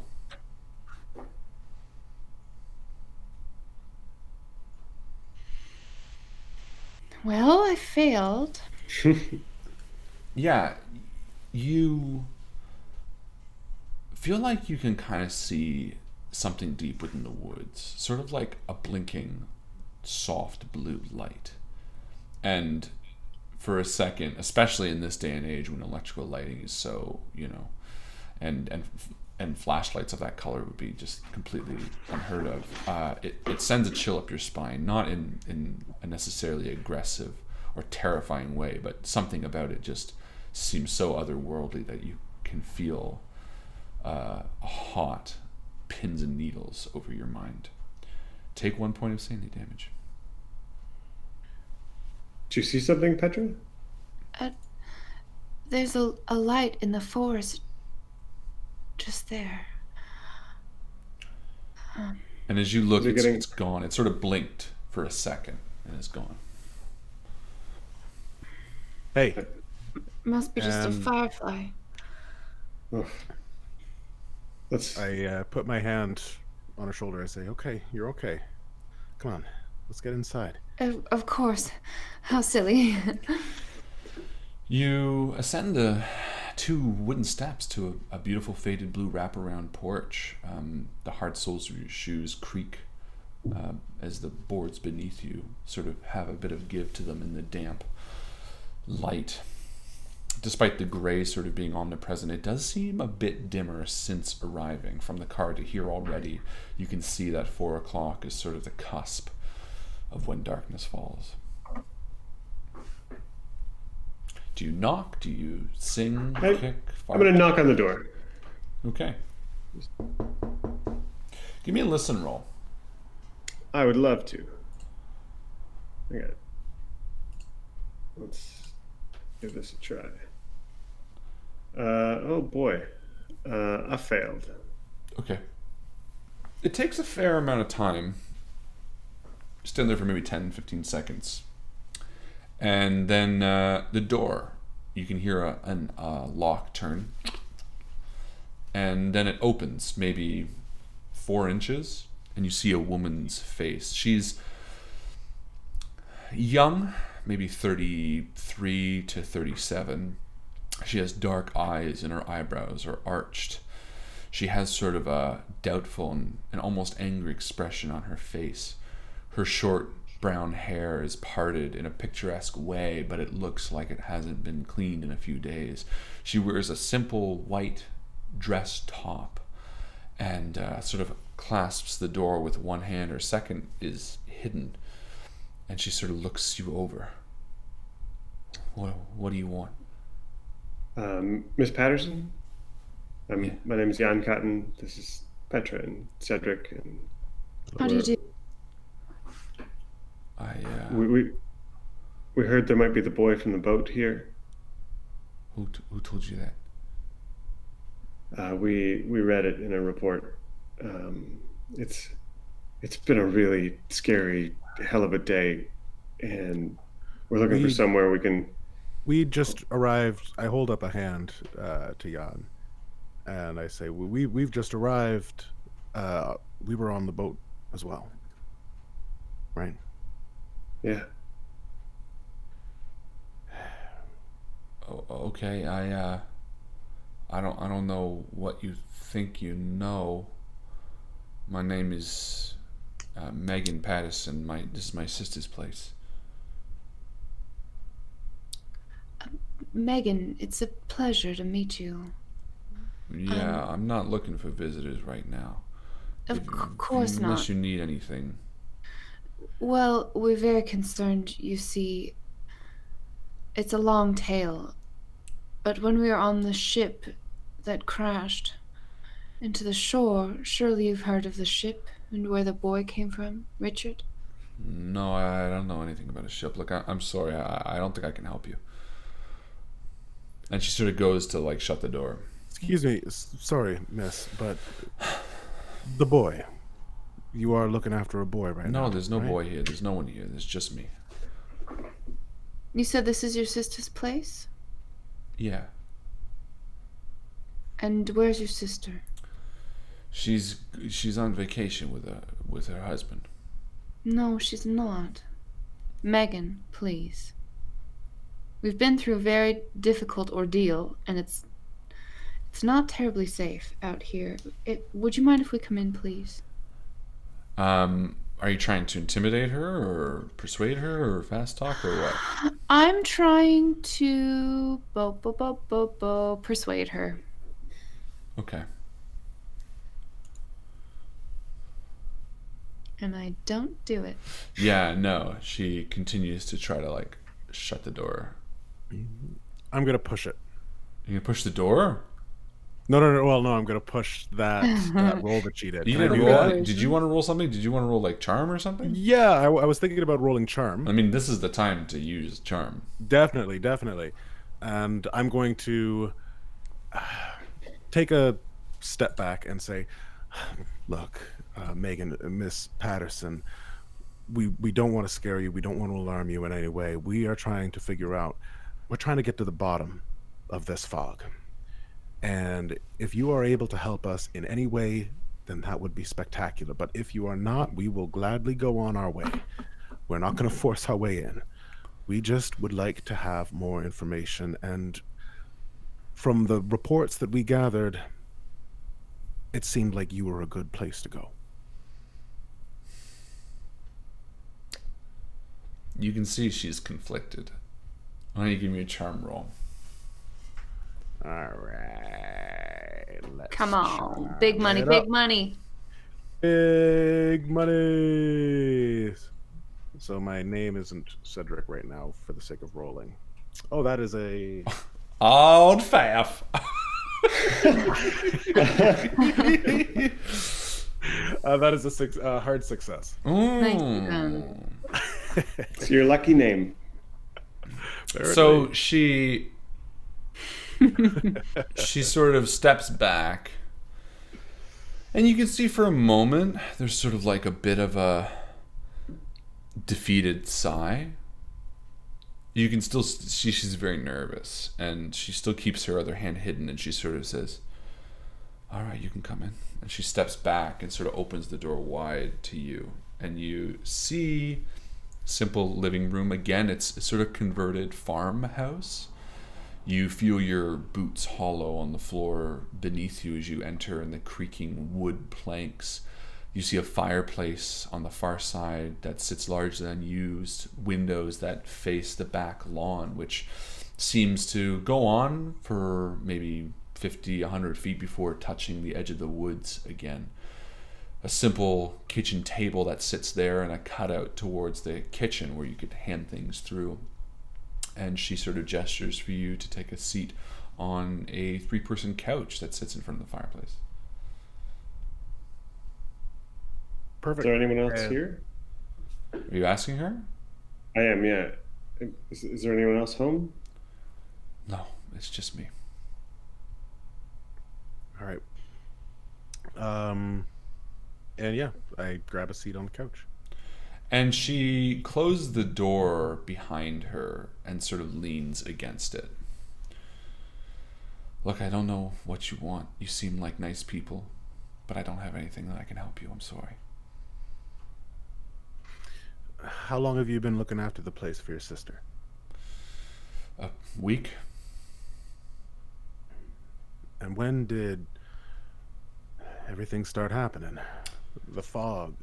But fog happens all the time in Leary. It maybe a day or two ago. I don't see what that has to do with anything. And where's Mrs. Patterson and her husband? You said they're on vacation? Yeah, they went down to Arkham for a few days. Asked me to stay at the house. Megan, you seem like a very nice woman. And I would appreciate your assistance in these matters. Really, I would. You see, I took a strike to the head earlier, well, late last night. And a couple of things are unclear to me, but there are some things that are very clear to me. And I know that you're lying. Now... Give me a psychology roll. Do you know that she's lying? Yes, I do. Based on because just we've yes, read that's true. evidence. Yes, you have information that's yeah, you're right. So, do you still want me to roll psychology? Yes, because I don't know, maybe there's something else you can pick up. I mean, you don't have to. I mean, I don't want to tell you what to do. I mean, I'm gonna fail it. So this is also kind of persuasion, though.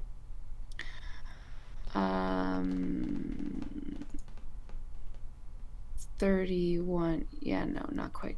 Fair enough. Okay, well, yeah, Megan, you're right. You know substantially that she is lying. So that's fair. I understand. We came from the police station because that's where we were brought after the boat crashed. The ship, I should say. Beautiful cruise vessel. And we know that Deputy Patterson was on the scene and attended the wounded ourselves as we were being evacuated from the boat. Now, I don't know why you find that it's necessary to lie to us about his whereabouts. I would really like to understand that. We just want to help, and we need to understand what's happening in this town. Now, please. Why don't you give me a persuasion with a bonus, because you confronted her with information that you've discovered to sort of poke a hole in her lie? Mm-hmm. So, to me, that's a great reason for advantage, right? You've like presented something to be like Sure. 35, I guess. Mm-hmm. Oh. Don't close without saving, that's for damn sure. Can I guess that's a persuasion again, though, right? As opposed to a charm. It wouldn't be a charm. It could be a bit of an intimidate. But I mean, I'd give you, so long as it's not charm, I'd give you whichever you have the highest in, whether it be fast. Yeah, that would still fail for me, unfortunately. Okay. Yeah, I mean, Bummer. she buys what you're like saying. She's like, fair enough. You know, like she's like, okay, yeah, but she doesn't seem like she wants to reveal anything. When was the last time you went out? I don't know. Yesterday, I guess. Okay. Well, Turn to well, John. well, they're interrogating her. I'm just trying to keep my ears peeled to the rest of the house. We're sort of all sitting on a couch. We're all facing one direction. I'm feeling really nervous about things sneaking Great. up on us, or Great anything impulse. else going on in the house. Yes, I that's just want to that's keep my great. ears really peeled for anything else happening. Great idea. Give me a roll. Oh my god! And I got a super fail. Yeah, you. Just my ears are ringing. Your This ears forest blow outside up. the windows. Oh boy. I want to roll a listen roll. Sure. It's my time to shine. Oh, My sorry. time down here. That's not anything. Just re-roll the whole thing. 5. That's a critical success. Nice. Or extreme success. Interesting. And I know there's at least one other person in this house for sure. Yeah. Okay. As you're sitting on the couch with your extreme success, you jerk. Whatever. I had to succeed at something. Oh, you're doing great. Yeah, you hear movement Where? below you. Below In the the floorboards. No, below the floorboards by your feet. You kind of hear like a heel turn on gravel or like dirt beneath you. Whoa. That's And spooky. as you hear that, give me a give me a disguise roll. Stealth? Disguise? Or no, disguise.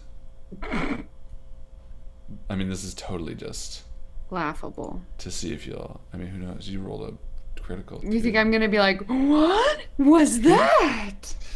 No, I'm 15, honestly. but I fail still. I mean, you're gonna understand after, but I mean, your eyes are gonna flick down there for like a second, and that's gonna be enough for her to doubt you in thinking that maybe, So she takes a half step forward, revealing the hand she's hidden behind her back, and she's holding a handgun. Of course she is. And she says, "I think it's best you leave." Whoa. Okay. All right. No need to get hostile here. We'll just. And you get can up tell there immediately that slowly. she's. Well, give me a psychology, Petra, because you're sort of the one that's. Psychologying. Yeah, that she's that you'd be feeling provoked by and blah blah blah blah. Okay. Ha, I did it. Whoa! That is a. Ooh. That's a hard success. You can tell immediately she's terrified. She's terrified of you, the three of you. She doesn't believe you. She's scared. Like it's not anger or cockiness. She's really scared right now. And when your eyes flick down and she starts sweating, you can tell that she's so nervous about what you might do.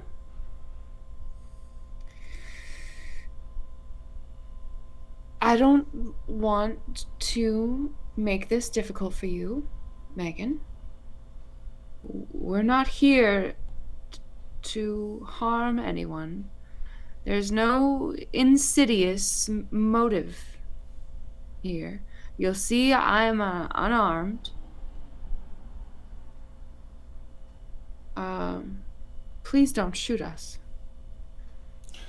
And her hand like hasn't moved or anything, and you can tell it's like shaking as she's holding the gun, and her eyes sort of well a little bit, and she's like, please just leave. Okay, all right, we're gonna leave very slowly, but I feel like we should warn you. You seem disconnected from the events of outside. There is some very scary things happening, and we would just like to work with you, and we just want to make sure that everybody's safe, okay? You want us to leave, we will leave, all right? We're going to stand up slowly, and we're going to start making our way out of here. And she studies your face as you say that, and you can see there's like a hesitancy in her, as if she's trying to, like fight the impulse. And give me one last charm roll. And remember, Zia still has XP for you. Oh, does she? Oh, well, this might be... We have his drawing, too. If it is the boy, maybe... There are things, and this is not to tell you how to play, but there are definitely things that you always can be using. Oh, okay. No. Sorry. I meant to say that is a very great point. All right. I am rolling. Oh, and I'm using Zia's XP. Dabunas.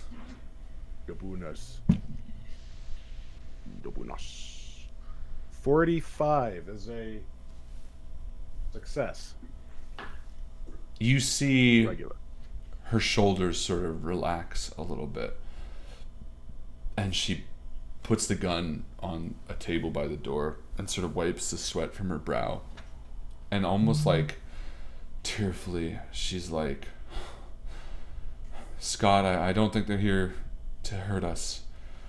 Come on. And she walks over and sort of gestures the three of you off the couch and lifts it and like turns it and very quietly moves.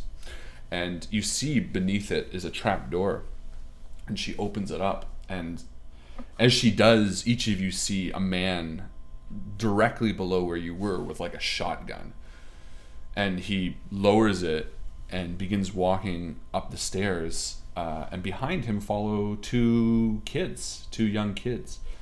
One is maybe 10, the other is maybe, actually both I'd say around about 10.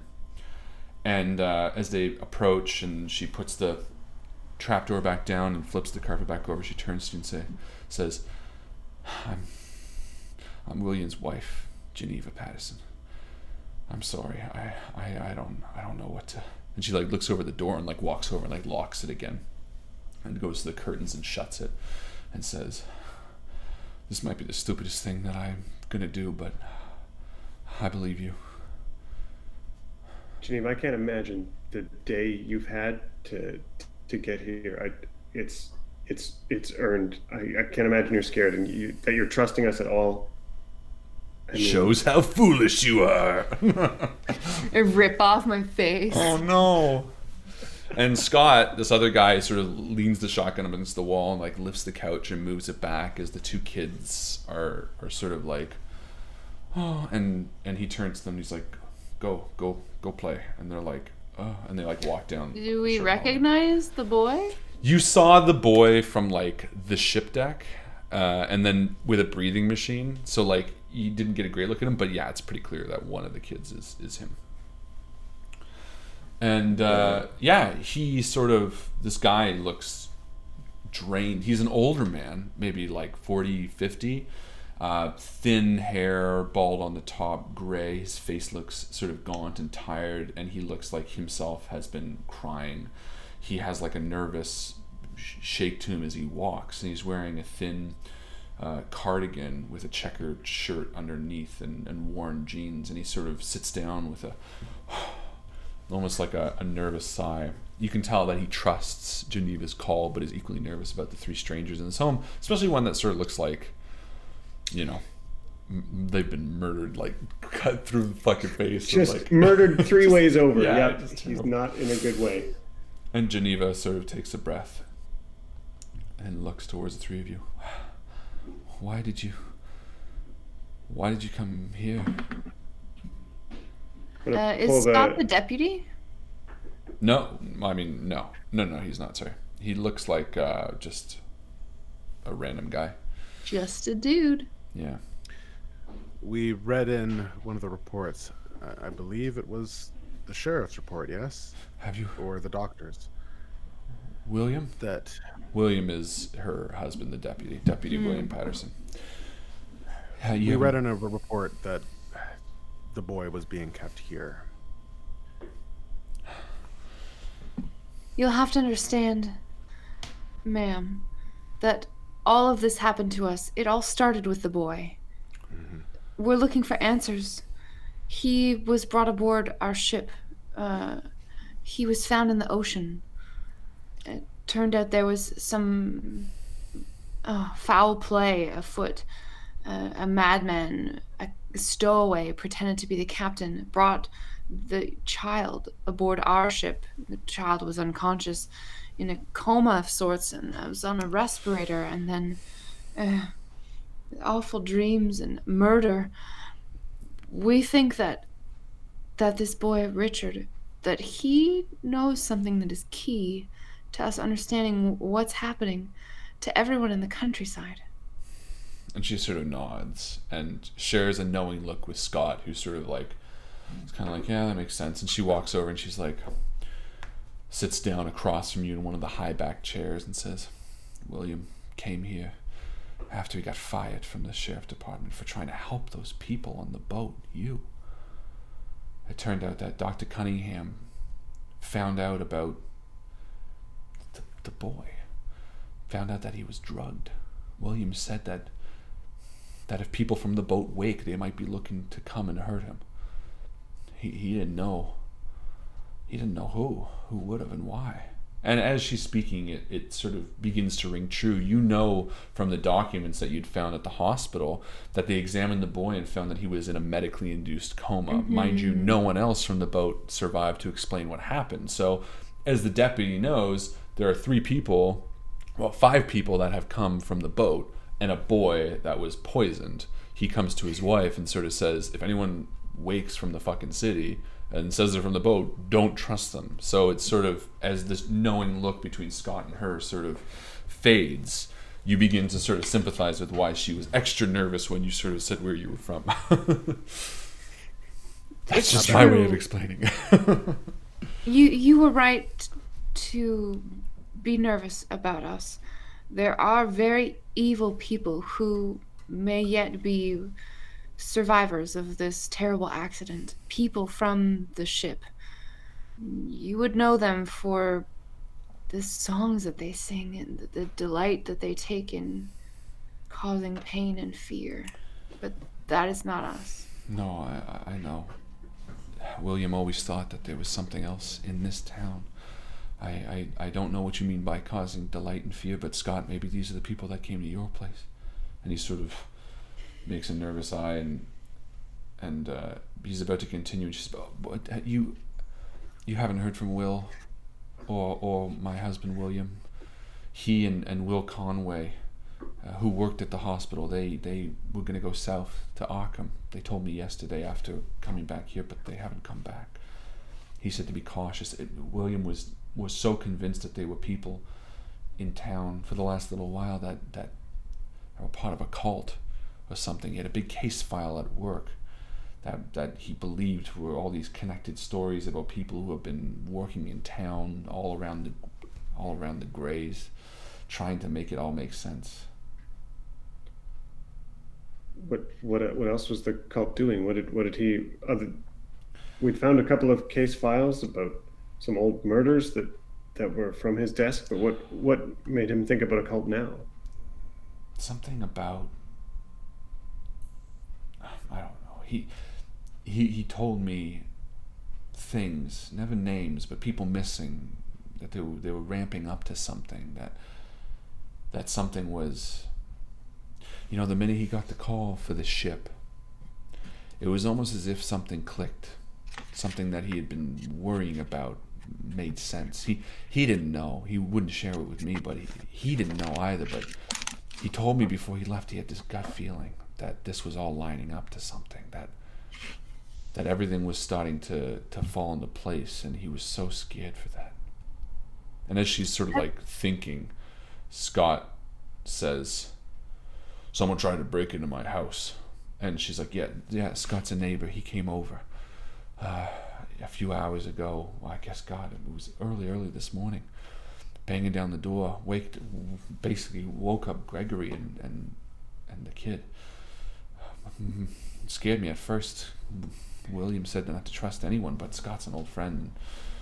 And he's like, people tried to break into my house and take me. What do you mean, take you? And again, he looks towards the hall where the kids went, and he looks back and he says, they showed up and they tried to take me.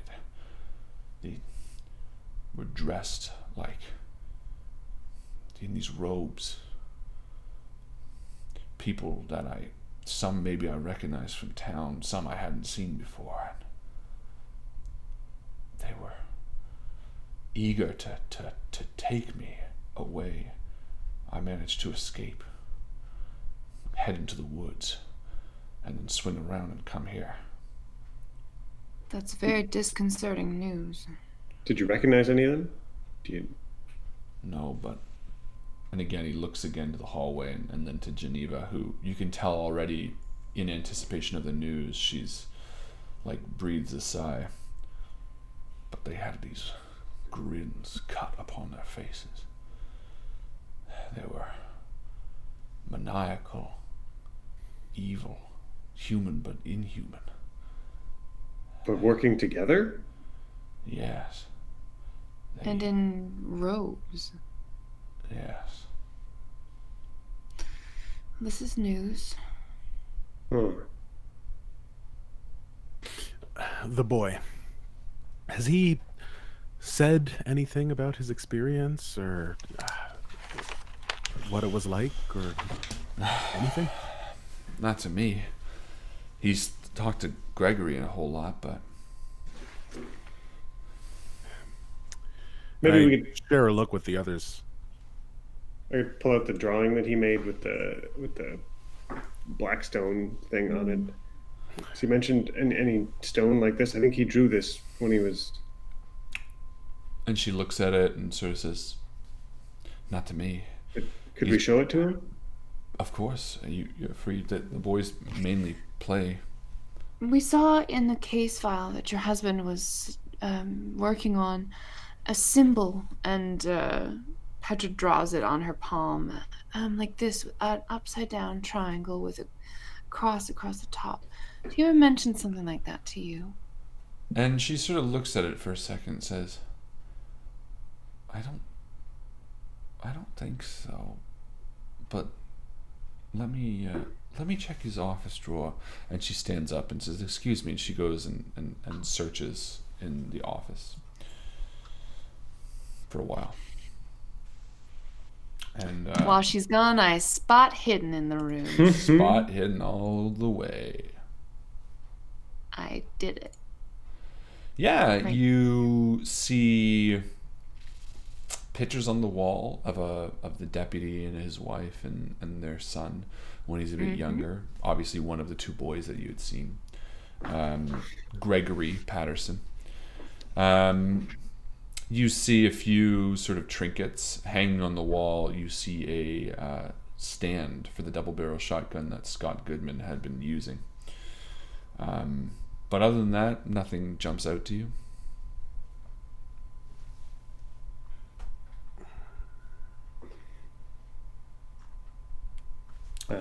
So... Yeah, she returns after a few minutes and she says, yeah, this. And she hands you another slip of paper, which I can't find the handout to right now, but it's a similar symbol, different, and it says equals, and it's a different letter. And she says, so we're building a cipher of some kind. well, apparently someone else, well, Deputy Patterson was. But she hands it to you and says, you can have it. doesn't mean anything to me. Thank you. Doesn't mean anything to us yet either. But everything helps. Should we go speak with a boy? Yeah. Let's do it. Yeah. Tell us, before we go, Geneva, what's his temperament like? He seems to be playing nicely with your son. Is he exhibiting any kind of nerves? He didn't talk to William, and he hasn't talked to me. William dropped him off. He went to Gregory. It took Gregory a while to even talk to him. But no, he's been quiet. It's been mostly nice. Although I get the sense that he's a bit of a, I don't know. And she sort of dismisses it, and I feel bad for saying. He's been through a lot. Well, I get the sense that he's a bit of a troublemaker. Queer. Oh. Troublemaker. He's got a look in his eye. Reminds me of William when he was a kid. Just a thought. We'll keep that in mind. Just down this way, I say, gesturing to the hall. Yeah. And you see a short hallway, sort of in a deep blue wallpaper. At the end, you see a water closet, and to the right, a bedroom, small, simple bedroom for the husband-wife. And across from that, you see the small bedroom of Gregory Patterson. And looking in, you see him and the other kid playing on the floor, sort of, and both sort of nervously look up towards you. Gregory is a spitting image of his father. He sort of has the same hair, except it's blonde and much younger and swooped to the side. He's got an innocent sort of grin, but sad eyes, as if he's not quite sure of what's going on, but knows there's a heavy toll on his mom and dad right now. Additionally, he doesn't know where his dad is, and it seems to be weighing on him. Have we even seen William? No, just in the pictures. Oh. On the wall. The other kid is the one that you saw on the boat and the one that you saw with the breather on his face, but he looks obviously much different now. Sort of a short kid. He's got a scrappy sort of demeanor about him, a tight face and sort of an upturn to the side of his mouth. And he sort of looks at you with tight eyes and then looks back down to the trucks that they're playing with.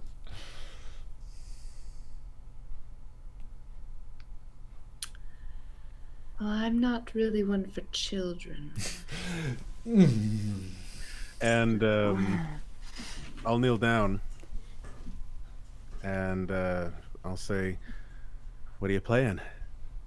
And Gregory's like, "Oh, I'm just showing him my trucks, mister. We're just playing around." "Oh, nice. You mind if I take a look?" "No." And Gregory seems to be much more forthcoming, and it's sort of a nice wooden truck. It looks hand whittled, maybe by the father. There's a small single bed in this room, toys strewn about the floor, and the window, a large sort of window that faces the backwoods. Again, you see the mist touching the edge of the woods through the open windows, and it sort of gives you an uncomfortable feeling as you can see the gray light outside fading to dark. This is nice. You know, I don't know a dang thing about cars. Oh, pardon my language. What can you tell me about this? Have you ever been in a truck like this? And Gregory, this is all Gregory, by the way, that's answering. The other kid doesn't say anything. Yeah. And Gregory's just like, "Oh, no, not like that. My dad's got one that's more of like a business car, but never a truck." And the other kid's just sort of like looking down, and not even really playing with any toys. He's sort of just looking down, trying not to make eye contact with anybody. And my eyes kind of pause on him for a second, and I slowly put the truck down, and I turn back and address both of them and say, "Do you guys ever draw? You like to draw?" And Gregory again is like, "Yeah, no, I like to draw." The other kid's just totally stoic. He's like, "Yeah, no, I draw all the time." Like stands up and walks over to the wall. He's just like pointing at drawings of like trucks and fires. Oh, right on. And I stand up and I move over and I gestures for the others to walk into the room. What's Jan doing? I mean, so he's got this folded up drawing in his hand, and he knows it's important, and he's just like, he also knows he looks kind of terrifying right now. Like he's all stabbed up. He's just like, and all he wants to do is like ask this kid what it's all about and make this like poor traumatized child like explain the weird dreams and why and what's this, and so he's just like stuck there holding this like folded up drawing, watching Cedric talk to the kids and like almost doesn't know what to do with himself. Petra sees Jan's sort of hesitation and puts on her best charm. She walks into the room and sits down across from the little boy. Hello there. My name's Miss Petra. What's your name? He sort of looks towards the others. Why do you care? Well, I don't know it, that's all. And it's polite to make acquaintances, so I thought I'd come over and say hello. Name's Tyler. Tyler? Well, that's a nice name. And where are your mommy and daddy, Tyler? My mommy and daddy are probably dead. Oh, well, that's unfortunate. My father died yesterday.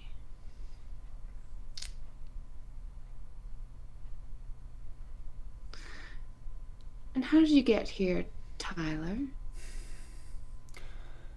A man dropped me off in a big blue car. Do you like cars? Listen, lady. Yeah, I like cars. I like cars because they can get from A to Z, and that's it. Did you also come by boat? You see he's like a bit nervous at the mention. He's trying to hide his like uncomfort with it. He's like, I guess I did, didn't I? I guess so. And she sort of pulls herself around the side so she's sitting beside the boy, not looking at him anymore, but just kind of like sitting beside him. And she's like, I came by boat too. And it was awful. It was very frightening. And I think maybe we were on the same boat. Yeah, well, life's full of frightening, awful things, isn't it? It certainly is.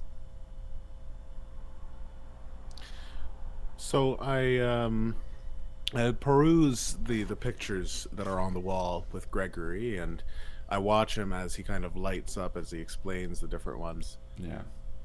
And when he turns to me excitedly at one point, I say, I like to draw too. Do you would it be okay if I drew something? I haven't drawn in a long time. I kind of missed it. Yeah, and he's like, of course. And he like runs over and he gets like a stack of paper and he comes running back and like puts it down and he hands you his like box of like 4 crayons. Perfect. This is great. Okay. And I sit down and I just start drawing away as I continue to listen to the conversation with Petra and Tyler. Quote unquote Tyler.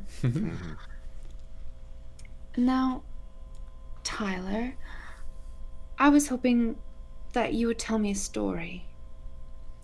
I know maybe you're not in the mood for it right now, but there was a woman with you on the Osiris. Do you remember that? And you can see he's debating a little bit. Can I roll charm? Yeah, well, he tells you, but charm would be helpful anyway. All right, let's see how it goes. I'm going to use maybe some inspiration for this. Thank you, Zia. You're my inspiration. Ooh, I got a 9. Oh, fuck. Ooh. Which is Nice. that's an extreme success. All right. Then I'm going to tell you a little psychology too. I'm going to throw in a little psychology there because Okie doke. you're getting a very distinct vibe from this kid. That he doesn't seem to be responding well to like mothering. It seems more that this kid respects maybe toughness or humor or like sort of a more gruff, difficult, like you get the impression that, as the mother said, that he was a bit of a troublemaker. This kid gives you a distinct impression of like, given as good as he gets type things. And you can see that the soft approach is sort of the wearing Got on it. him. Yeah. I should probably introduce you to my friend Jan. Do you see him there, standing in the doorway? And he looks up at him. He's like, yeah. Do you see how menacing a figure he cuts? Jan, darling, I'd like to introduce you to Tyler. Doesn't look like a Tyler. No, he looks quite like a Richard to me. That's what I think, yep. It's been a long day for Tyler's. And he sort of looks between both of you and he's kind of like, what the hell happened to you? Pitchfork. And you see he's kind of like stifling a laugh. We'll laugh it up. Petra lights a cigarette. And the kid, She's sitting beside the kid. and he like and holds she's out not a even hand. looking at him. And he holds out a She hand. passes it over. Yeah, and the kid takes it. Yeah. And he goes to smoke it. Last time we saw you, you had a respirator on. I don't know if that's too good for you, kid. Yeah, that's what my old boss used to tell me. Much more talkative this time. This drawing. I'm gonna just sort of toss it on the ground. Yeah, Give me a and you can siren. see his demeanor changes immediately. He's like, did you take that from the ship? Yeah.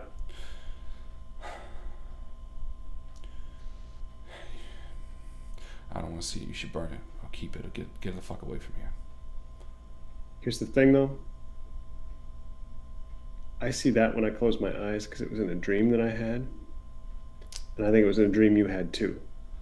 And like immediately his like eyes dance towards you and towards Petra and Cedric, who I'm assuming is like nervously looking around. No, He's like drawing a sailboat with like one over his shoulder, like, yes. Really blue, fluffy blue clouds. well, actually, you look back and Cedric holds up a photo, or not a photo, the drawing, Photorealistic. and it's a rough drawing of the same one that I did earlier on the ship of the boy on the So wave. it's like duh, duh, duh, and you're like duh. He's like oh. Yeah, and okay, so he sees it and he's kind of like, the color drains from his face and he's like, Gregory, can we talk in your room for a second, please? And Gregory's like, oh, okay. He's like, thank you. He's like, Sammy, do you want me to? And he's like, no, it's okay. And the kid is like, all right. And Gregory leaves, and the kid walks over and like shuts the door, and he turns around. He's like, I don't know where you got the name Richard or Tyler, but my name's Sammy Wiley. I'm from Arkham, and the lady who was helping me was my aunt. Is she okay? No, she's not. No.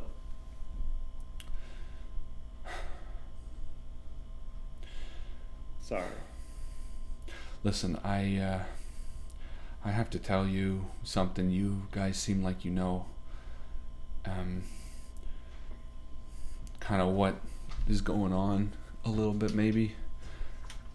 And I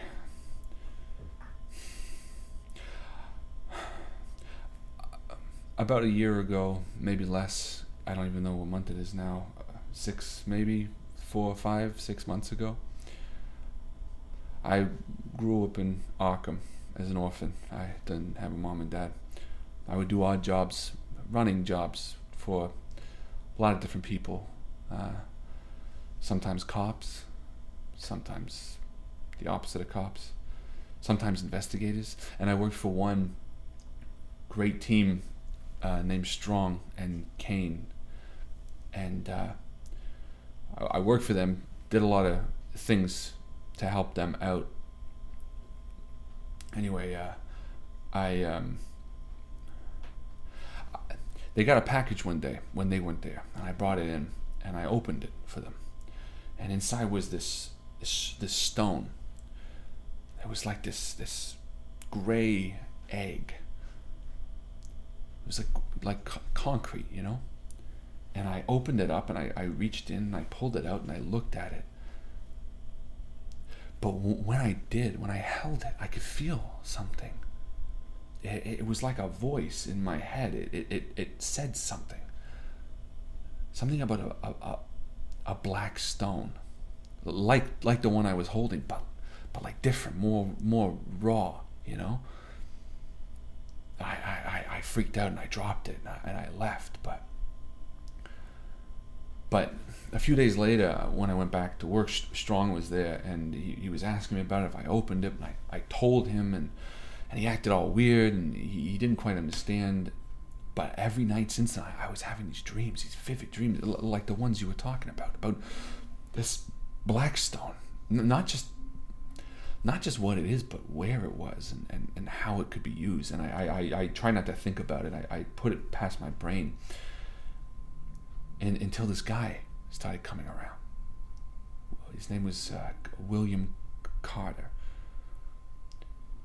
He came by the office and he asked Strong some questions, and I think he was smart enough not to say anything. But then the guy came by where I was staying at the orphanage,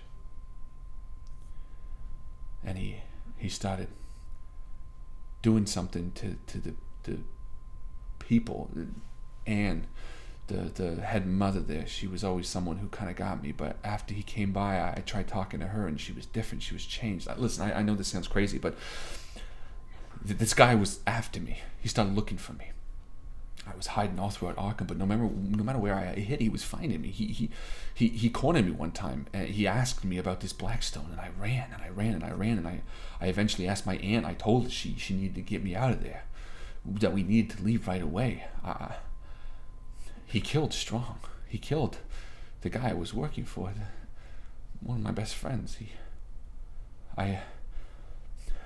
She managed to convince some guy to take us on his boat. We started sailing north out of the city somewhere to Canada, but there was this guy on board, Charles Velnick, and it's like he recognized me without me ever seeing him before, and I remember him holding me down, and that was it. I woke up here in this town. People didn't know who I was, didn't know my name. I got dropped off at this lady's house, and I just kept my mouth shut. I don't know what to do. I just shut up. And he looks again between the three of you, and he's like, I trust you guys. I don't know why, but you feel like you're trying to help. And he sits down, finishing his tiny little cigarette. You let this young kid smoke entirely, and he puts it down and snubs the ash out on the poor. He does kid. a French inhale. Yeah, and yeah, and he puts it down and looks towards the three of you nervously.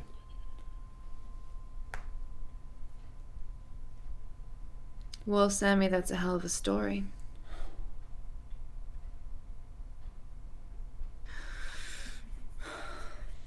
I'm gonna have to ask you for the part you don't want to talk about, though.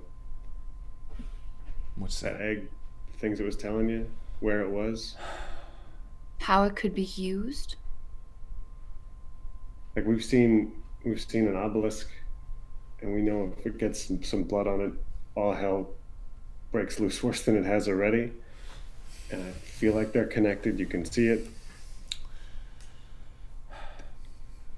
The guy who was looking for this. Carter. William. Yeah.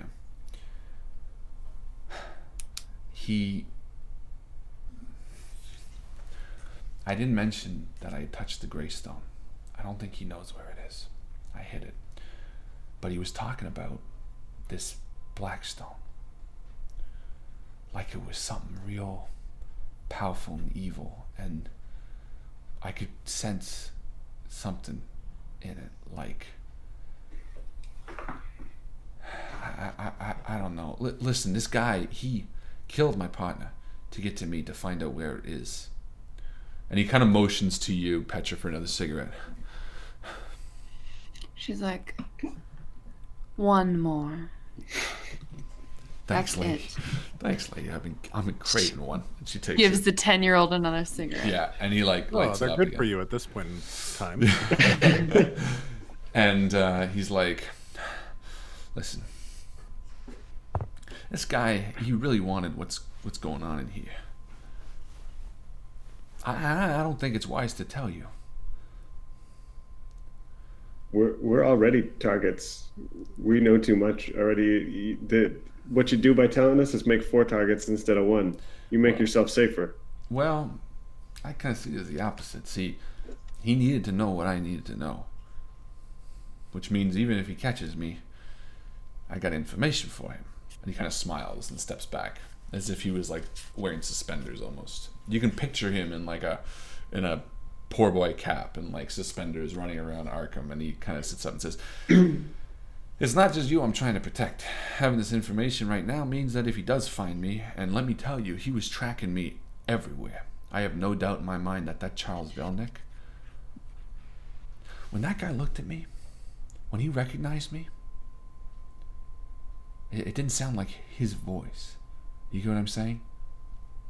It sounded like it was Carter again. I don't know if he was controlling him or what, but it sounded like him telling me hello. So, Does anyway. the name Henry mean anything to you? Henry? No. Henry Ford? No. Someone named McFarland, right? Someone named Henry told us to save you. No, it doesn't ring a bell. No, wait. It wasn't Henry. Someone who was talking about Henry told us to save the boy. Right. That was the guy in the dream. The guy. Yes. Sammy, the 3 of us are here because we are also affected by the same circumstances that are affecting you. We are tied into this now, inexorably. I'm not sure if what you're saying is true, that by holding on to details you might be more valuable, but we are here to help you. Give me a persuasion roll. Or a charm What roll. about a charm roll? Sure. I mean, you did give him a second cigarette. I did. We all know kids love cigarettes. Oh, that would work for either one. so- Wow. He kind of looks at you nervous and he says,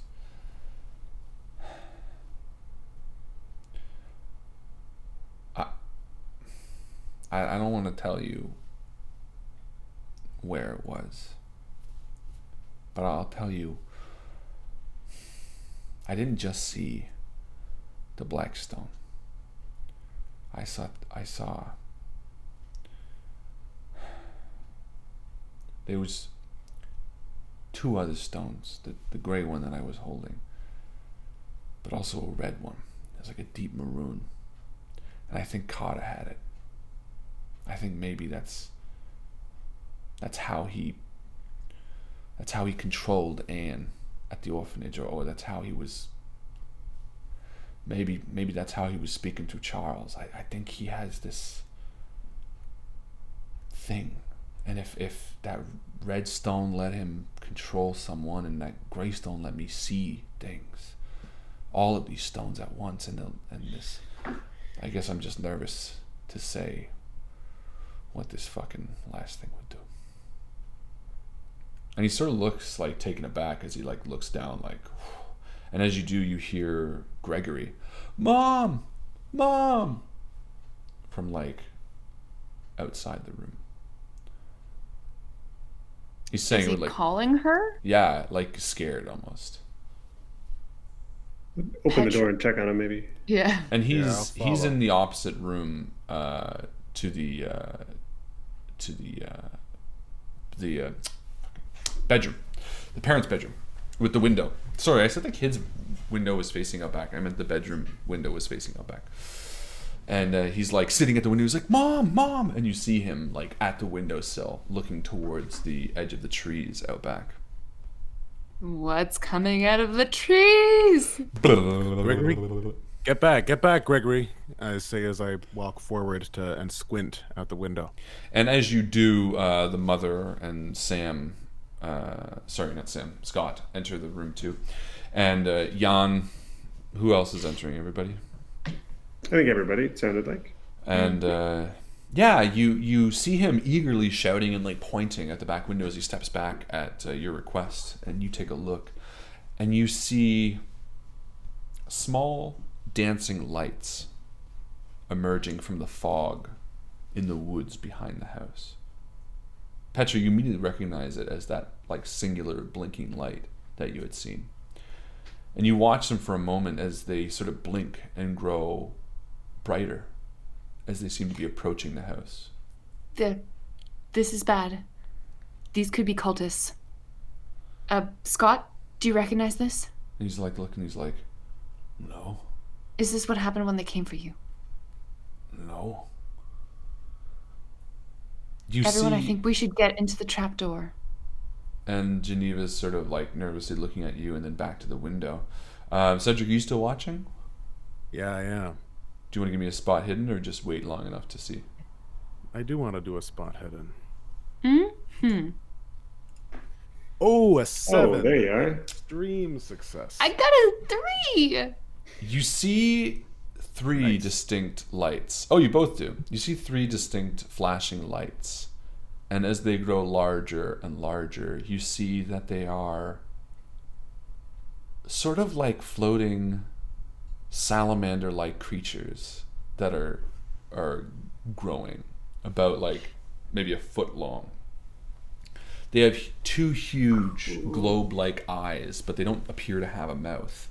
And they sort of float in the air, propelled by little paws and a flattened tail. And they sort of like, almost like fish, they sort of dance directly outside the window. And all at once, you're sort of consumed with this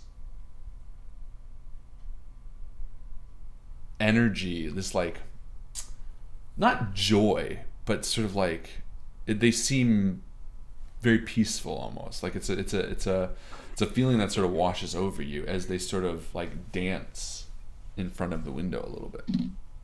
And I have a picture. Let me show you. What's a better word for what I'm trying to say? Should we all try Like to this. individually describe Can you it? see? There's like a... Oh wait, no, you can't Magical. see because I'm not sharing it with that. Hold on, I gotta share this. I way. can't see any. I can't see anything. You can see better. There you go. Oh, interesting.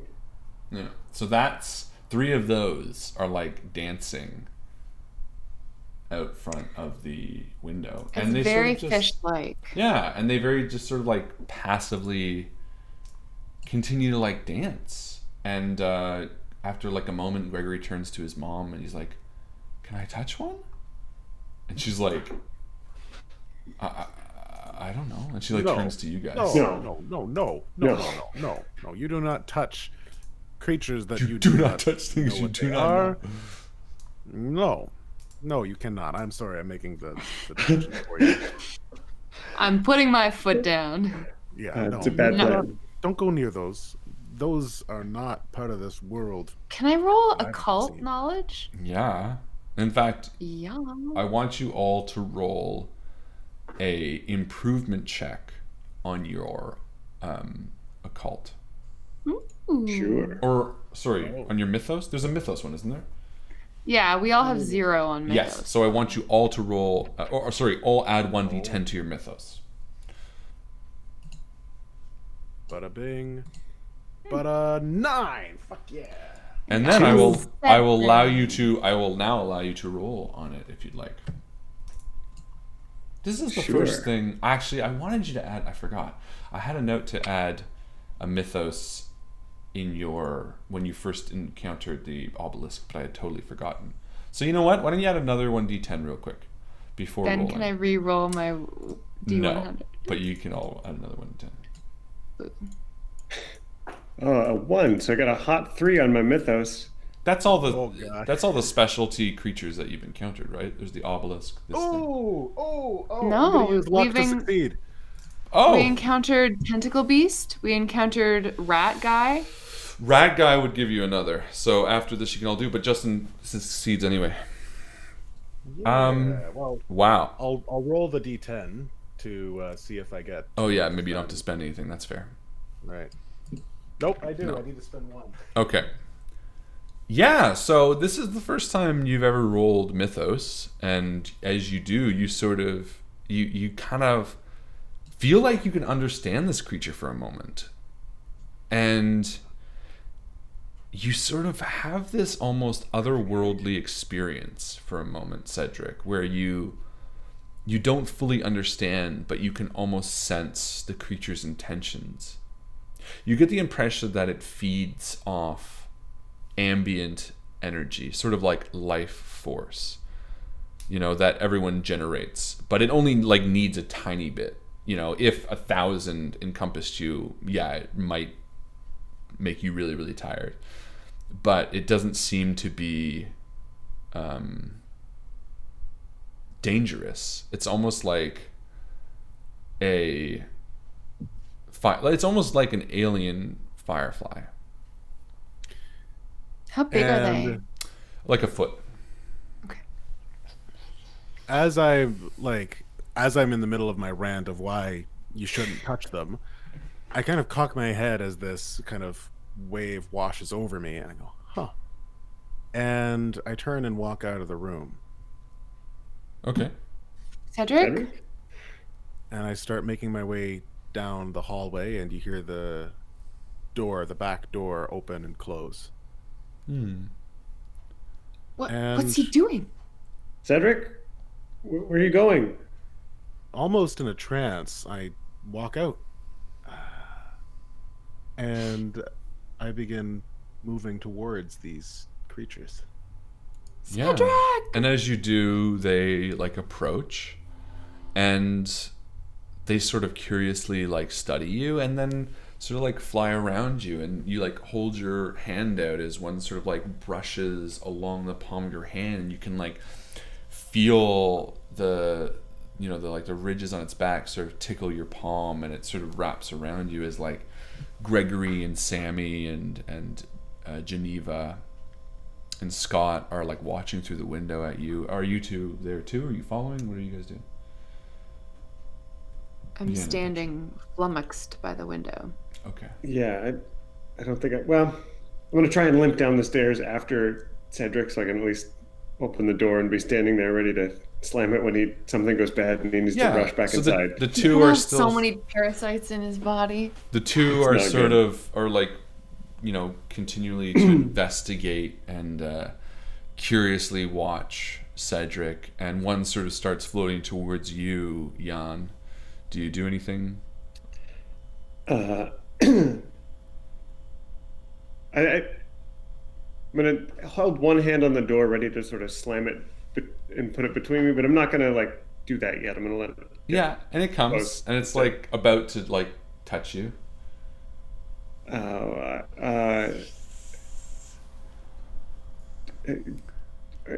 Hello. and it comes and it wraps around your neck, and it comes back down and goes under your shoulder, and you can feel it tickling. under you, and both of you are sort of overcome with this like inquisitive, animal-like innocence, and both can heal 1d10 sanity. Oh. I want one. No, actually 2d10 for you, Justin, because you have 2 of them around you. Oh, a sweet 1 sanity Yeah, back. that's I'll take it. And I'm standing there as these 2 creatures wrap around me, and I look at them, and I feel the urge to laugh and to smile, and I clench my jaw and kind of become numb to the moment, and I start to drop my hand almost as if I'm waiting for something, waiting for a voice. And it's just the sound of the swaying trees and my own heartbeat and rustling in the grass beneath my feet. I don't hear anything. And slowly, the corner of my mouth crooks up into a smile as I watch something that I've never seen before magically fly around me. And as you and Yan both sort of experience this bizarre sense of joy in such a dark and desolate time, even as the gray, misty forest begins to darken, you still feel that light. You still feel that sort of dim spark of hope, until you turn your attention at the 3 robed grinners that stand on the edge of the forest. And we're going to end there for tonight. What did I say? You Cultist. nailed it. Good job, guys. You did great. You did great. You did great. Well done. You did great. Oh, I'm really excited. We're going to continue barreling on next week. Yeah. These I'm cultists off have- on the 17th, so we'll have episode 8 on the 10th, episode 9 on the 24th, and episode 10 on the 1st. Amazing. So the 17th we'll do a one-shot, Justin, or something. We'll figure it out. May the 1st be with you. Yeah! Wait, that's not how it works. Yeah, so this is going to be really fun. We're going to have this is going to ramp up. We got 8, 9, 10, 3 more episodes left. This is the real, it's where everything starts getting sorted out. Great job, guys. Fantastic as usual. A big old laugh. You too. No? There we go. Like how Justin, you sort of made the case for you gaining sanity back. Mm-hmm. Very smart. I was like amazing. that a lot too. Woo! No, you guys did really good. I'm really happy about that. That's that. Endgame XP. Let's give it to. I want to give it to this 30. What was it? 30 carb. For just being funny. So 30 Yep. carb, you win XP. I don't know who that is though. Congratulations. Yo, you gotta get in the chat, man. Get over here! Get over here. So enthused. So good. But yeah, no, that's really funny, and I'm excited. The community's getting to see all the things come together, which is really fun. Yeah, people lost their minds when they started. Oh, that kid Sammy? Yeah, Sammy Wiley is a character from the Witch's Mark, a small little campaign, which is meant to be. This is a continuation of partially his story. This is all part of the overarching story, which is really exciting because a lot of people are going to start understanding what these stones mean and all that kind of stuff, which is kind of cool. So that's that. Next week we're going to be back with even more freaky action. I hope you have a great evening. Is there anything else we need to say before we sign off? I think so. Nope. Ladies and gentlemen, thank you so much for hanging out. As always, it is our pleasure. Hope you have a wonderful evening and a wonderful weekend. And as my good friend Rob always likes to say, It's bedtime.